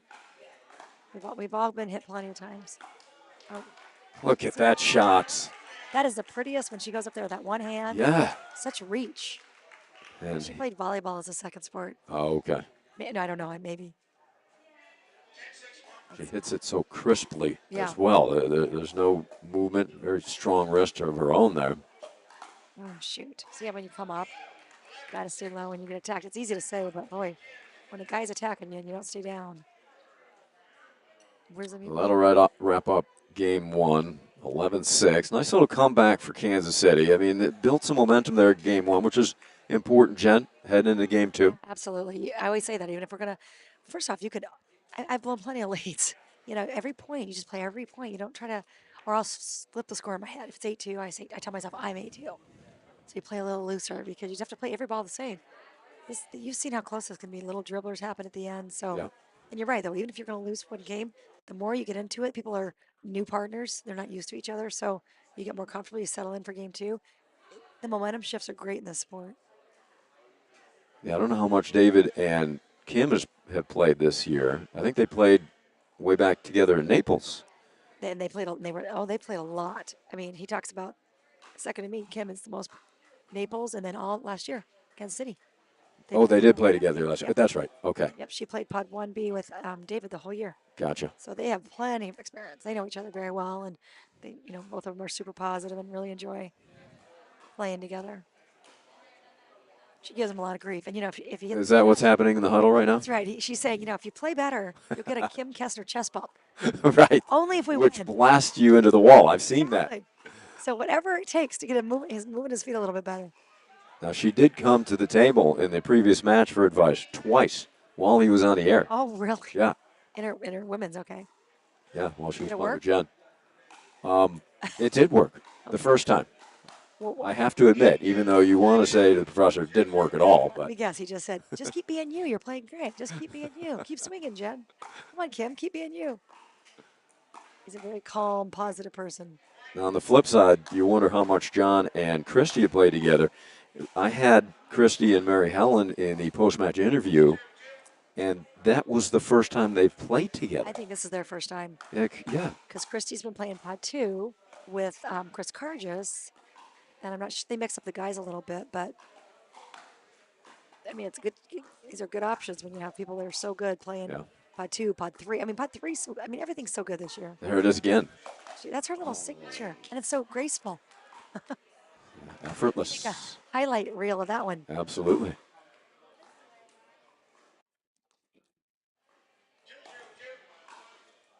So better start here for KC. They team battle score 4-3 Naples. So this is every match important. Yes, we need this one. Kansas City's had some bad luck with type. Oh, no. Oh, what a pickup. Oh, David says, Whirling. not sure how I got that back, but you make him hit that extra ball. So Kim says that when David does a good shot like that, I don't know, I got lucky. And she calls him Eeyore. Yeah. Eeyore. That's right. Like, what do you mean? When he gets that, when we drive home from a term, he's like, I was amazing. He's not Eeyore. No, I'm just kidding. He's a very humble guy. Yeah, he's self-effacing, that's for sure. Yes. No, we fortunately have lost. We lost a tiebreaker yesterday. Tiebreaker today, 11-10. There's that overhead. With that lift she gets. She sure does. Jumps like a 25-year-old. She looks like a 25-year-old. Yeah.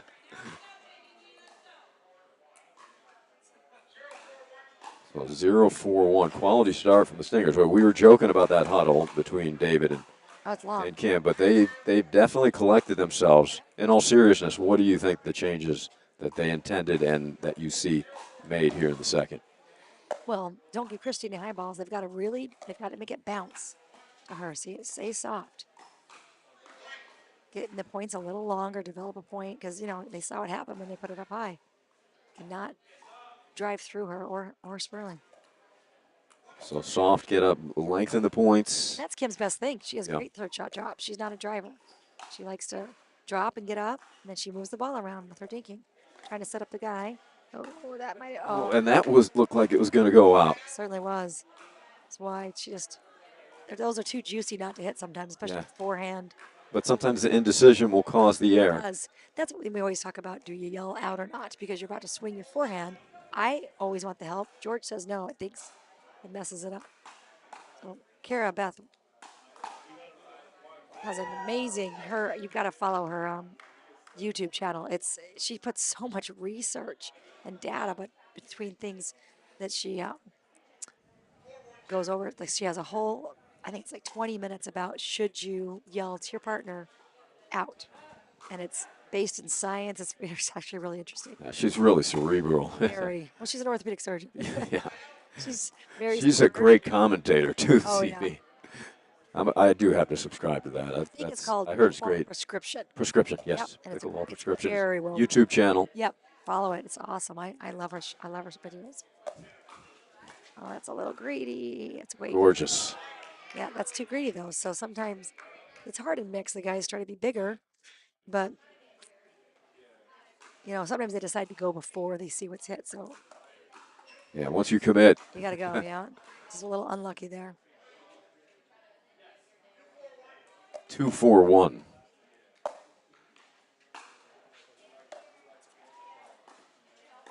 See how low she gets. I mean, that is the name of the game. Moving, low, patient. Look at that pickup. If you watch her feet continuing to move. Yep. Really good split step she has. And the balance, right, Jen? You just balance is all. Yeah, strength in your legs and balance. There was actually a video I watched, and they had little steps, and the team that had more steps won the match. Huh. So even when you're not in a point, sometimes you get busy. You almost get watching your partner, and you got to not only be thinking it, know it's coming to you, be ready. So just like little steps with your feet. That's something I'm trying to work on is movement. There's, Three, four, you two. get nervous, but you got to move your feet. It's a great lob. Look at that arc. What a get from the professor. Uh-oh. Here comes the John Sperling. Oh, put away. He held that for so long. He does. And he's freezing the defense. And then he looks. He's just, he's very cerebral. I mean, he has these angles that are amazing.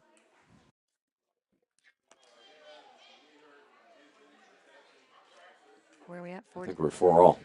Oh, shoot. I apologize at home. I have to keep reloading the score. It doesn't load automatically, so there's typically a delay. I apologize. 4-all. Oh, what a she's going to move it over there. Oh, that's no. Sperling's got that one, the hook shot. Oh, lobbing. Sometimes we do it, and then we're like, oh, no. Yeah, I'll take that back.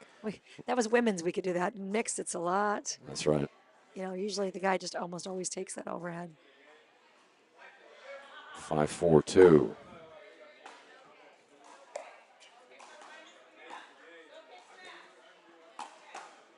Mormon leaning in. Great defense. Yeah. That one's not coming back. She just set that up right from the beginning. One down. It's not hard. It's down. When you put a ball down, the only choice they have is up. That's right. You just have to keep. And then you're in trouble. Yep. 4-point run for Naples. It's 4-0. Now it's 6-4. Change of momentum here. It's a pretty dink. That's going to be out. That's in. Oh my gosh. And Sperling's got it into the Selkirk side. Hit 3 of those that look like they're going to go out and they land right on the line. She is painting lines, Dorman is. Making any errors, that's for sure. Sometimes you just want a free point. You don't get many of those. 7-4-2.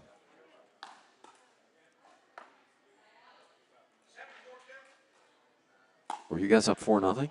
Yes. Yeah, so it's a 7-point Remember run. you talked about what did they do in the huddle to change? Oh, that's right.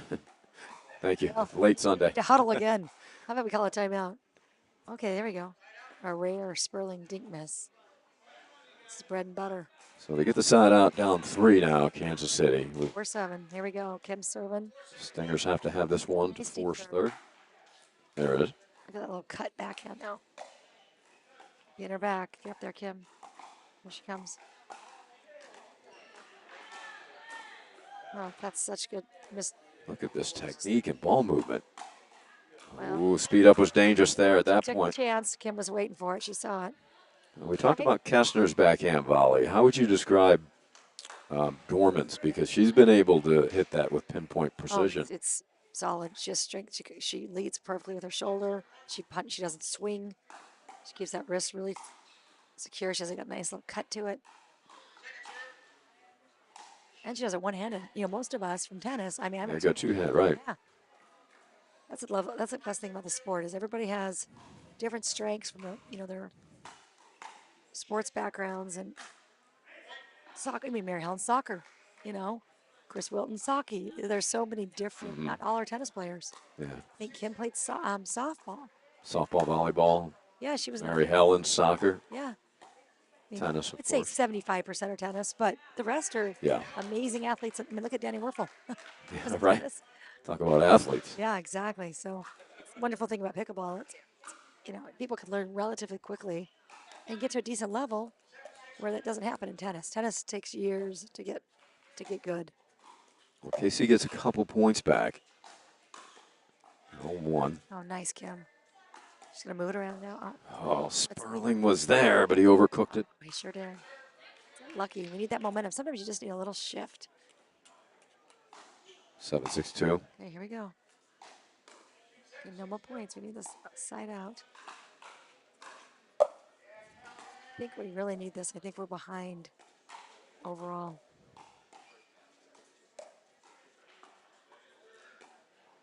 Goes with the lob again. Nice, pretty back. She did the Dorman backhand.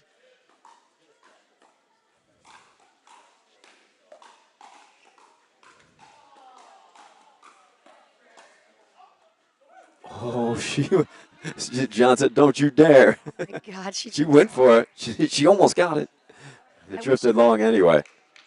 I think tried to hit it. Yeah, Kim's asking if anybody touched it. They did not, unfortunately, for Kansas City. Ooh, team battle. Look at that, Jen. Kansas City has tied it up. Well, they've won 2 straight. It's now 4-all. We need this. Boy, was that men's match excellent.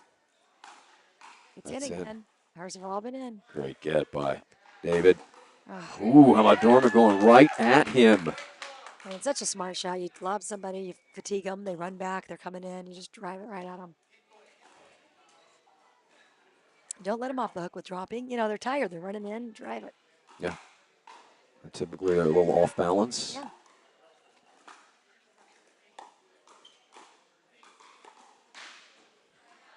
Oh, I haven't seen her miss about 20 minutes. Some people are just, when they're just on, it's just. Such a confidence game, isn't it? Oh, absolutely. You can't let that doubt creep in. No, you cannot. Because then you don't swing. And if you slow your paddle. It's a pretty lob again. He's chasing again. Now they've got the Stinger scrambling. Oh, look at that cut she's got. Oh, she's keeping. Oh, just attacked a little too early. It was a little too low. Doing a great job keeping the guy out of the point. So much in mixed is us. We're just hitting these cross courts to each other so long. Try to stay out of the middle. 6-9-2. Oh. Pretty drop there by the professor. Very pretty. And it has a little cut to it, so you got to really respect that slice. Problem is, if you don't lift high enough, it's in the net. If you lift it too high, it's a very small margin with this little plastic ball. How low she gets, though. You see that? It makes the shot so much easier if you're below it. And that punch backhand, you can't tell if there was going to be a cut spin or a top spin on it. It's almost the same shot. Yeah, but if you just angle it this way, it yeah. slices, and this way, yeah. Honestly, slice is harder because once it bounces, it kicks, stays low. KK putting it Shot. away. Way to go. Oh, ball on the Brings the corner. ball. Okay, where are you at? 9-7-2. Game 2. Naples at the lead. Big Nice. point here. Here we go. Oh, Okay, so a quick side out for the Stingers and their fans. needed that. They did not need them to get to 10. 10 just does something to people. You know, when, 7-9. here we go. Let's get one quick point right here. Professor taking a big deep breath like he's at the free throw line. Looks tired. Is that look? He doesn't move like he's tired. Well, they moved houses this week, last 2 weeks too, and that's a Oh, yeah. horrible chore, isn't That's it? stress. Leaving one house and Stressful. very. 7-9-2. Just get 1 point. Yeah, KC needs one here. Yeah. Pretty drop by Kim. Stay patient. Nice.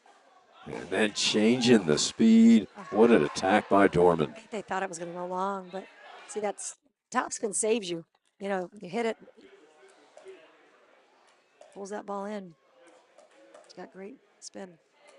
All right, come on, let's go, Kansas City. Don't let him get the 10. If you're Naples, you don't want to give the ball back to him. No, you don't. At least, Ever. Oh, shit. at least get 1 point if you're JBB United here. Yep. Okay, here we go. Don't let him get a 10 on server 1. Nice return. That's pretty. Oh, drop shot. Oh, she's going to get it. Dorman, look at the speed. She wants this. And then finishes the point. Remarkable highlight film stuff. Great. That is amazing. Good job, Christy. Christy Dorman building her own highlight film here these couple of matches. Playing great. Match point. Okay, we need just get the ball back there on server 2. Oh, so tight. Pretty. Kim's getting nice and low. Ooh, pulled Oh. the string a little bit, but So lucky there. Naples does get 1 point. And will that be the difference? That point, that effort by Dorman. 7-10. Yes, make every point. I mean, 11 points in these games. Every point's 10%. Get there. Oh, shoot. Couple of nice sweet rolls by Yeah, Sperling. get 1 point. Change the momentum a little bit. Good serve by Kim. She's a great server.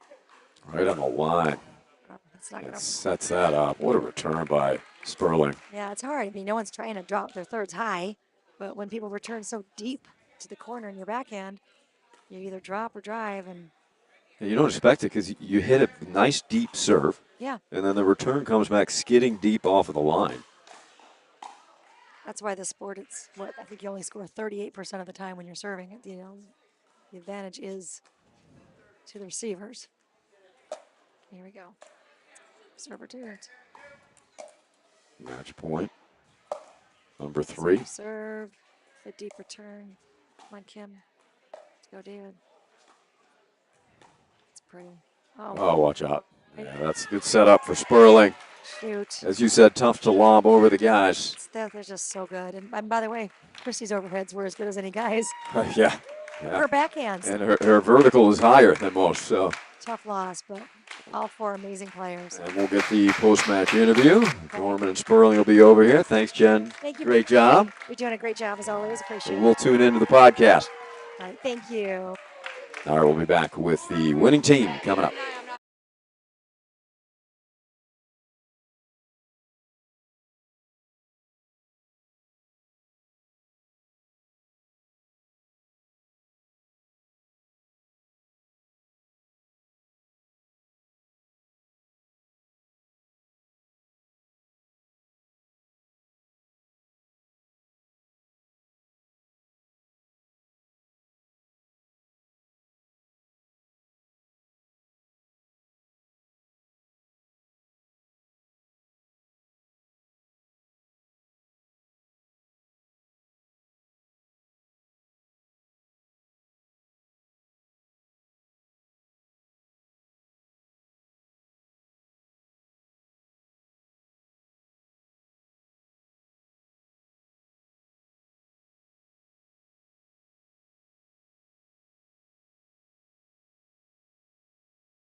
sweating.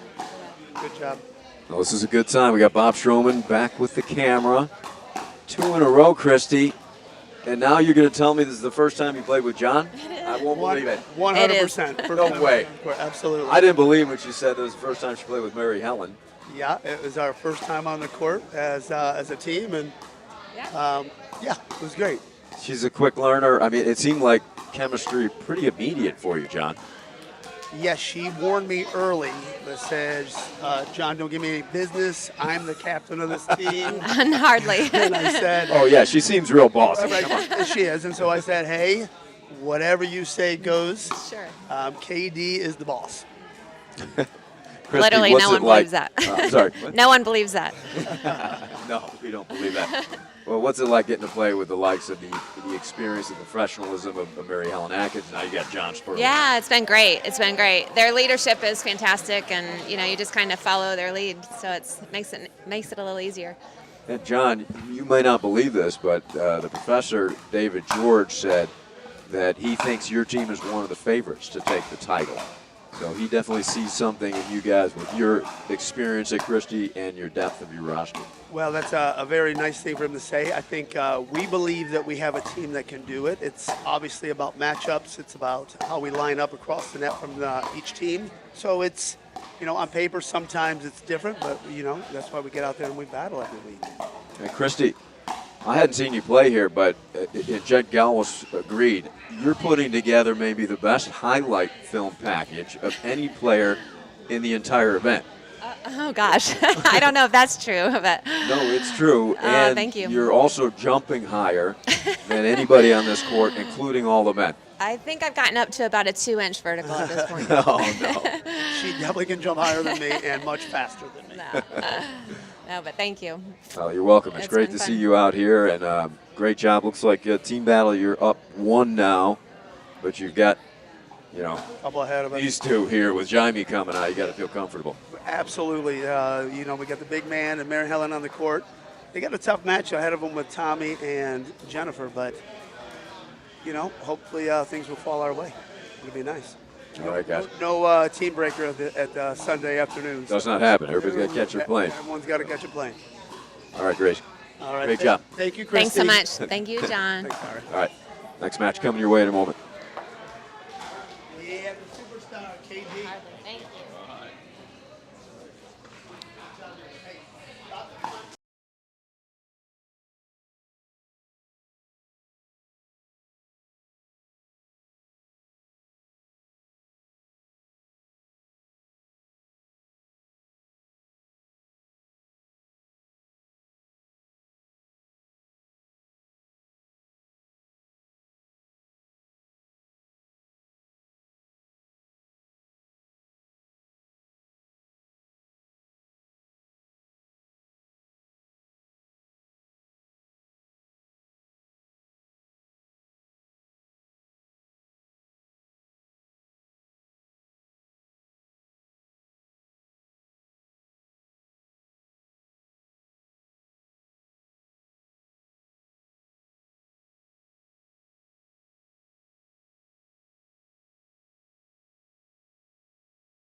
Final match of the day here, Championship Court. Great way to end with Tommy Ho teaming up with Jen Dawson, Mary Helen Atkins, Jaime Oncines.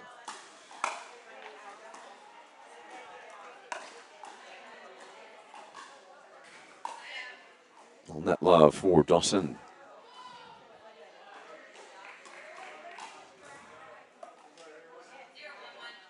0-1-1 the score. 5-4 Naples.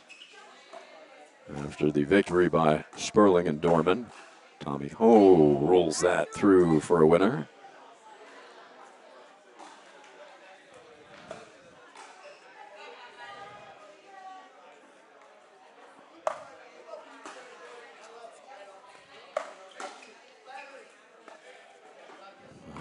Gorgeous placement. Hitting around the ball is Ho. Tommy coming up from Houston to fill in today.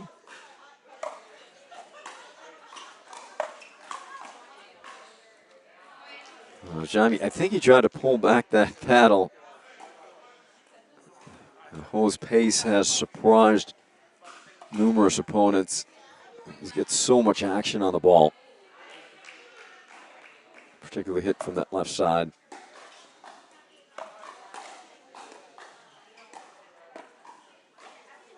Good guidance there by Atkins.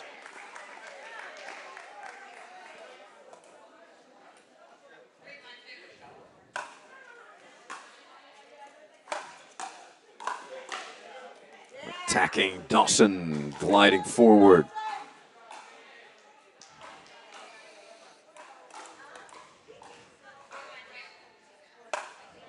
(4-1).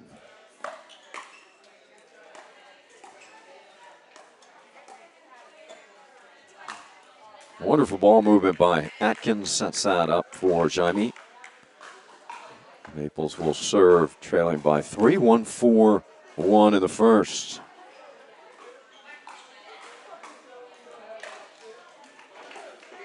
Oh, miscommunication there.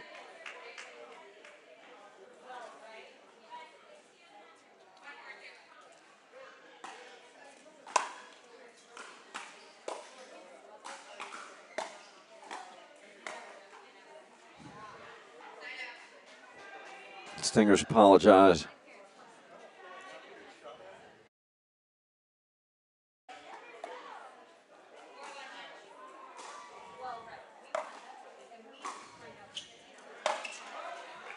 Tommy overcooked just a bit. The youngest player ever to play the U.S. Open, which is coming up next month in New York.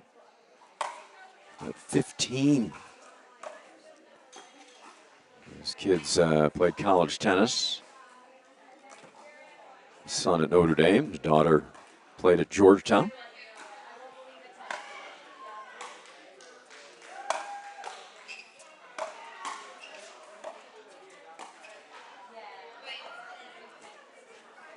Brings the gas, and he brings it slow cross court. Yeah, Naples will call a timeout, collect themselves. Fast start for the hard-hitting Ho and Dawson. They jump out 6-1. Take a look around both Pickleland and Pickle Kingdom.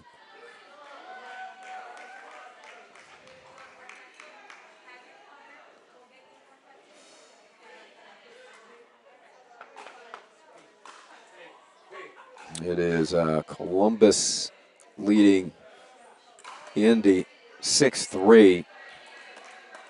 Princeton has defeated Denver at 7-4 right now. Seattle has beaten Houston. They lead it 8-2 in a battle of the unbeatens. Austin now leading Coachella Valley 5-4 in a good one. OKC has defeated Boca. It is 7-4. And this one tied 5-all. Oh, what an angle, what an effort by Jaime.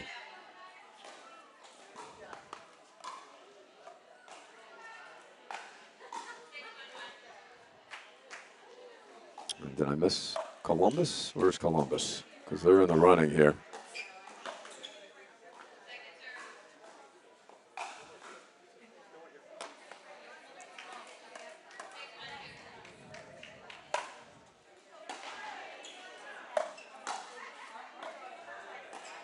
It's now tied team battle 5-all between Kansas City and Naples. So this match right here, enormous. Good lead.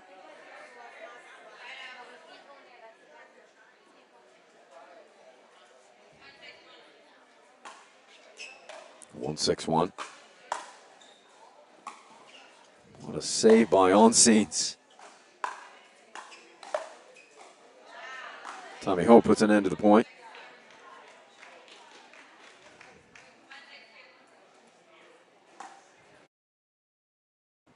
One 6-2.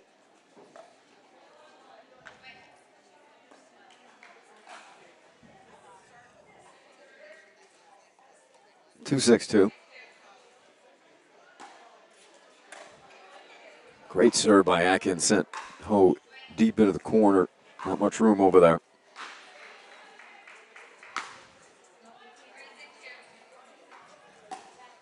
3-6-2.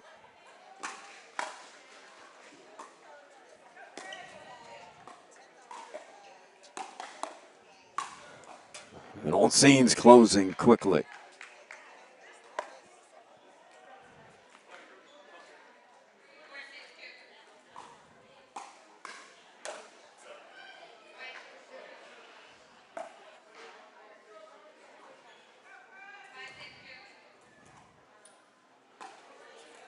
Four-point run here on the second serve. Naples now within one. They have tied it. Good run by JBB United. Couple errors creeping in for KC. And we're tied at 6. 5 points off of the Atkins serve. And KC does get it back, tied at 6.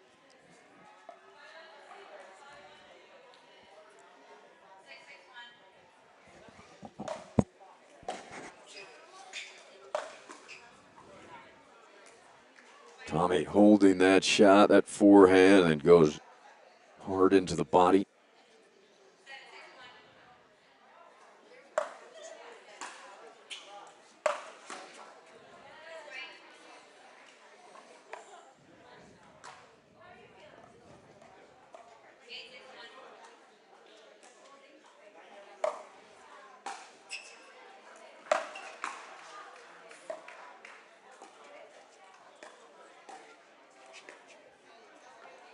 Eight 6-2 Kansas City. They led 6-1.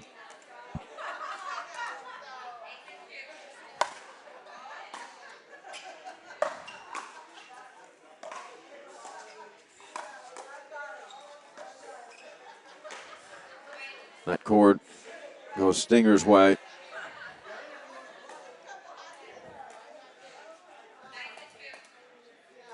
Nine 6-2.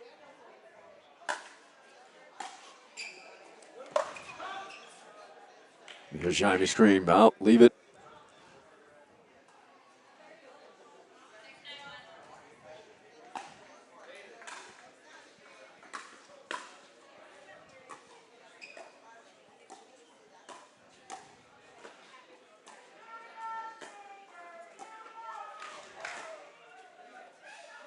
Oh, just wide. Good attempt by Dawson.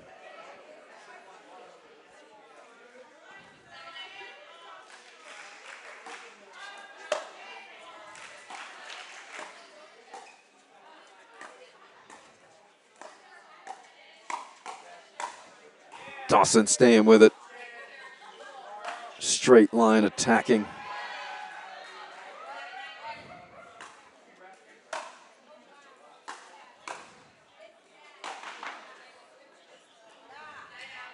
Stinger's the hold. Can seal this first game. Leading 9-7. And a game point.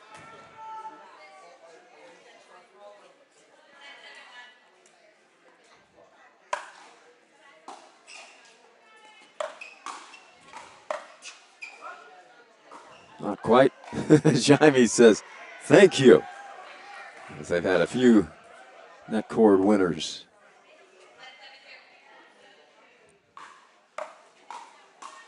Second chance for the game here for KC.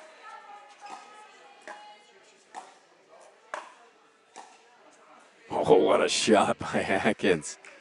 Oh, kept cheating over towards the middle. Atkins brought it behind him, cross court.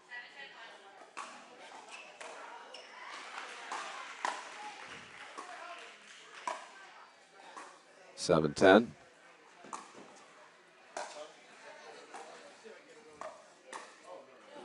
Oh, almost a miraculous save there by Jaime. So 7-10-2.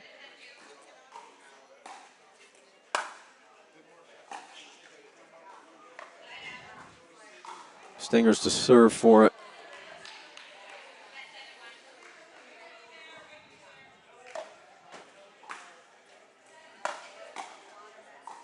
And there it is.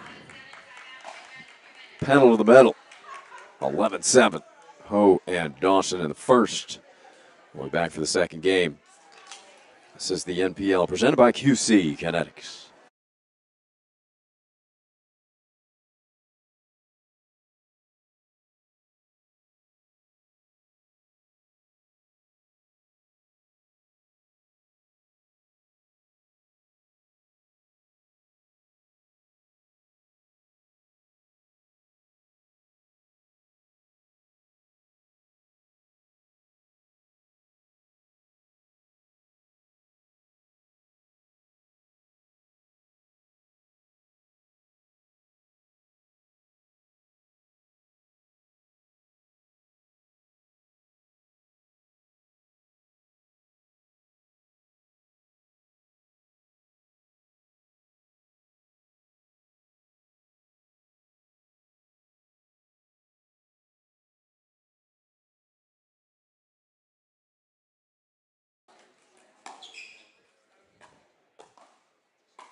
Start of the second game. Naples falls 11-7. They trailed 6-1 in that game one.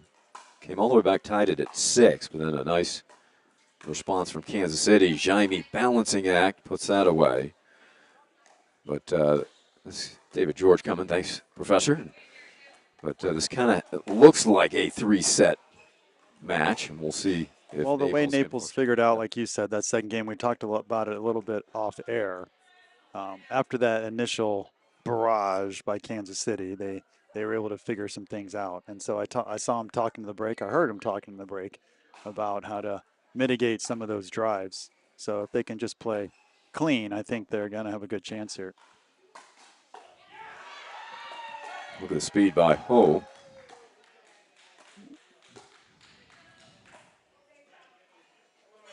Nicely done there. Consistent play from Mary Helen. Something that surprised me is some of the players' reaction to Tommy's drives. Balls that you would see blocked back seem to really surprise some of these high-level players. I know the pace that he has. Is there a ton of action on those as well, David? I mean, I think you know, when you've seen me struggle against him, especially last year, just playing against him, it does have a little extra action on it. And he's just so smooth that he doesn't look like he's swinging that hard. And it just gets on you pretty quickly. I've played him a number of times, and just the first few times, it's almost embarrassing how late you are. It makes you look foolish. Perfectly placed behind on scenes there by Tommy. What a serve.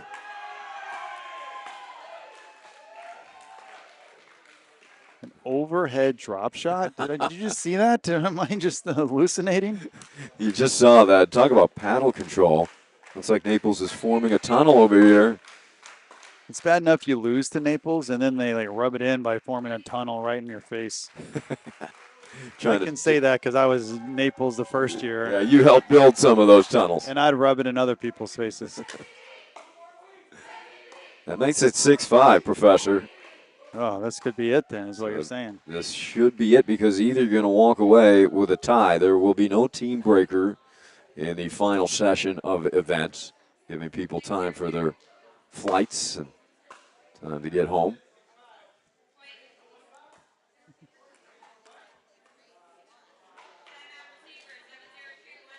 So early TO here for Kansas City.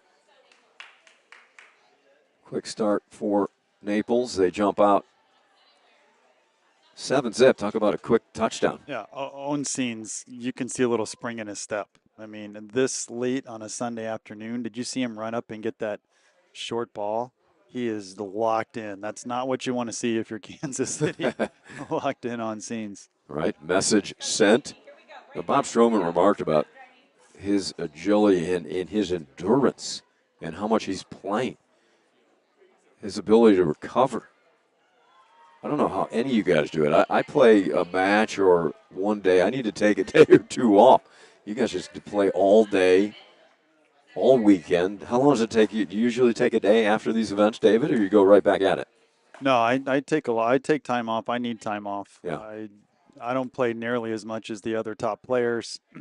My body needs to recover. I hit the gym a lot, but doing recovery sessions. Right.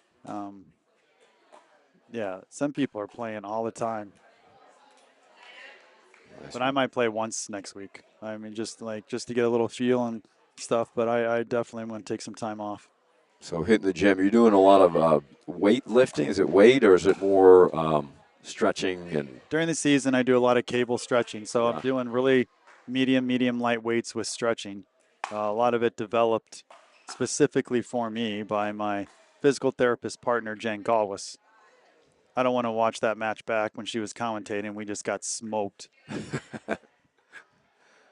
But she developed a plan for me. She's really good at what she does. And, she's very blunt too. She's like, hey, nice quads. Too bad your hips, hamstrings, calves, and glutes are so bad. Blunt? Yeah, I can't imagine that coming from Jen. I'm surprised you can even bend down and hit a ball as as horrible as your legs are.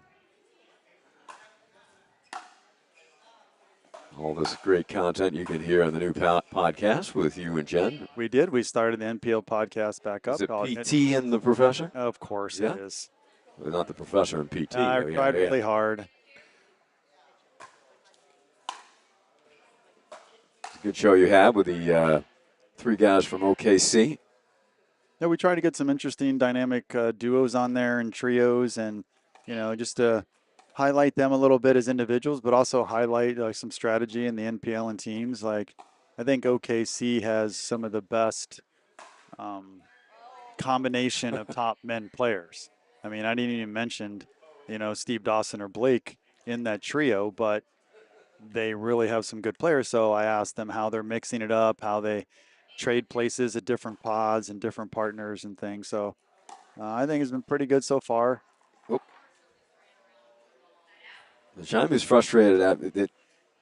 You could tell by his reaction. He feels like Kansas City's got a number of net love shots. Lost the paddle on that one. And a souvenir, close to one. Well, we have we're taping the next episode this week. A little teaser only for the listeners to our Chinook show. That we're going to have feature Coachella and going to have the owner player Kim Jade. That should be fun. And Sabrina, one of the new tremendous athletes, having a whole bunch of success. Playing Plod 1, Plod 2. Yep. And she brings a lot of energy. Yeah, she does. So we're going to have the two of them on. Well, that should be fun. I'll definitely be tuning in. Kim is just a plethora of information. She is. She's just her insight. I could listen to her all day. Her coaching experience at UCLA. And Sabrina, terrific on court and with her commentary. She's helped out here with the NPL stream. So we're going to try to tape that this week and then maybe get one more in before our next NPL event. We'll be in Indianapolis. I didn't ask you where you'll be. I'm not sure yet, but that's a close drive for you. Yeah, it's nice. I'll just stay with some friends. It'd be nice and go down there early. Was it a couple hours? Yeah. I mean, we moved a little bit, so now technically we live about 5 minutes north of South Bend in a town called Niles, Michigan. But it's still 2 hours maybe. How far is that from campus? Maybe Notre Dame. we live now about 15 minutes like north. And, Right that, on and that's in 31. Michigan. Yeah, yeah. So we Okay. basically just go on campus. You can see the campus, go north on 31, and then you just cross the border, and there we are.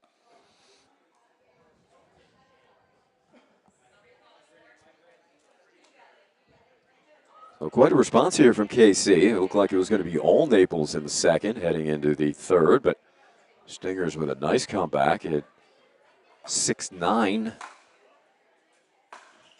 Give themselves a shot at this, just missing wide. Dawson takes a second glance at it. It's a really tight window to fit in, but Jen can make that shot, but just missed this time.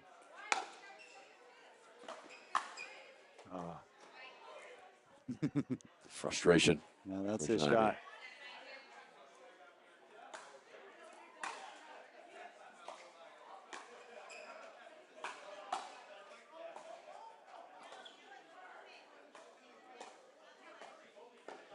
What a nice roll, that touch. We talked about the pace that he brings, but ton of paddle control for Tommy. Is that 8-9 all the way back to 8? Yeah, they trailed 7-0. Oh, it's fortuitous for Naples. Jaime said no more net cord winners for Kansas City.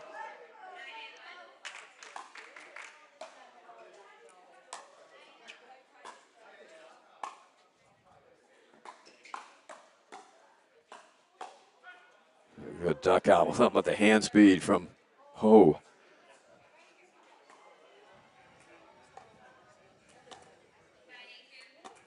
(9-8-2). This has become pretty tense for Naples now. Yeah, look at that direction. Kansas City, good chance to come all the way back. 8-9-1. Might make your flight after all. Oh, Tied at 9. Deep serve into the corner from Ho. the Portuguese word we can't repeat. Look at that serve. Angled Atkins right into the fence. Really no room on that follow through with a two-hander. Just like that. Match point.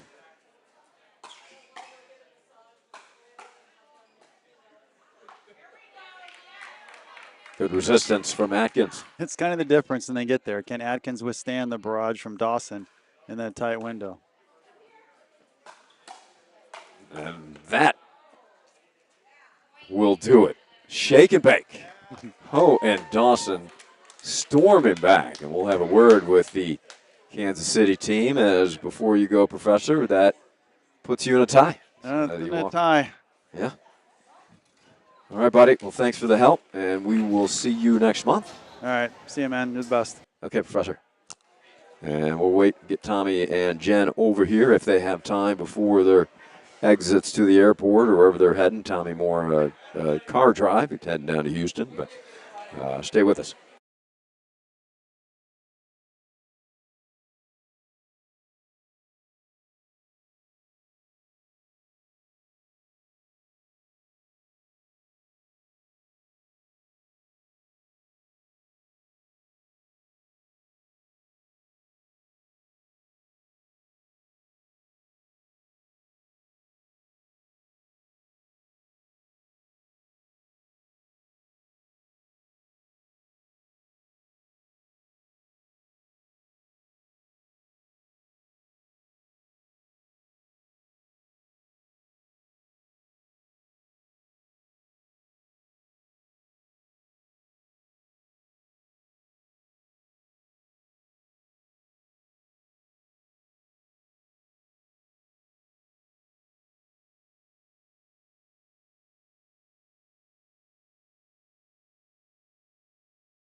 All right, welcome back at Kansas City, a team meeting, and then they got to get out of here. So Tommy Ho, Jen Dawson are going to just connect with their teammates and then head home. So no post-match interview, but great performance by Ho and Dawson, and that team battle finishes at 6-all. So for what we see, it looks like Seattle will win the weekend. Columbus still in a battle with Indy for that second place mark. And those will be the top two teams. Coachella and OKC also in the running for positioning third and fourth, finish in the money here. OKC is leading Boca 6-3 at the moment. Coachella in a battle. They're actually down to Austin 6-5. So a great event hosted by Austin, both at Pickleland here in Austin, Pflugerville, and Pickleball Kingdom in Austin, Pflugerville. Amy Yarborough helping out with the stream there. So the NPL with co-founders Beth Bellamy, Rick Witzian, team owner representative Julie Gibson, Kim Jade, Bob Stroman, Matt Troyer, CEO Rod Davis, Commissioner Stu Upson, Operations Charlie Muller, Events Director April Shelburne, Marketing Danae Huff, Partnerships Raj Dave, Operations Coordinator Jackie Benson, Sumchai Moy, a lot of help from Jennifer Berthy, Brad Evenson, our photographer, and we want to thank Bobby Din and Jarius Johnson of Baller TV and all the viewers out there for Baller TV, our live stream partner, and Selkirk Pickleball TV, our official broadcast partner. I'm Ari Shannock saying so long from Austin.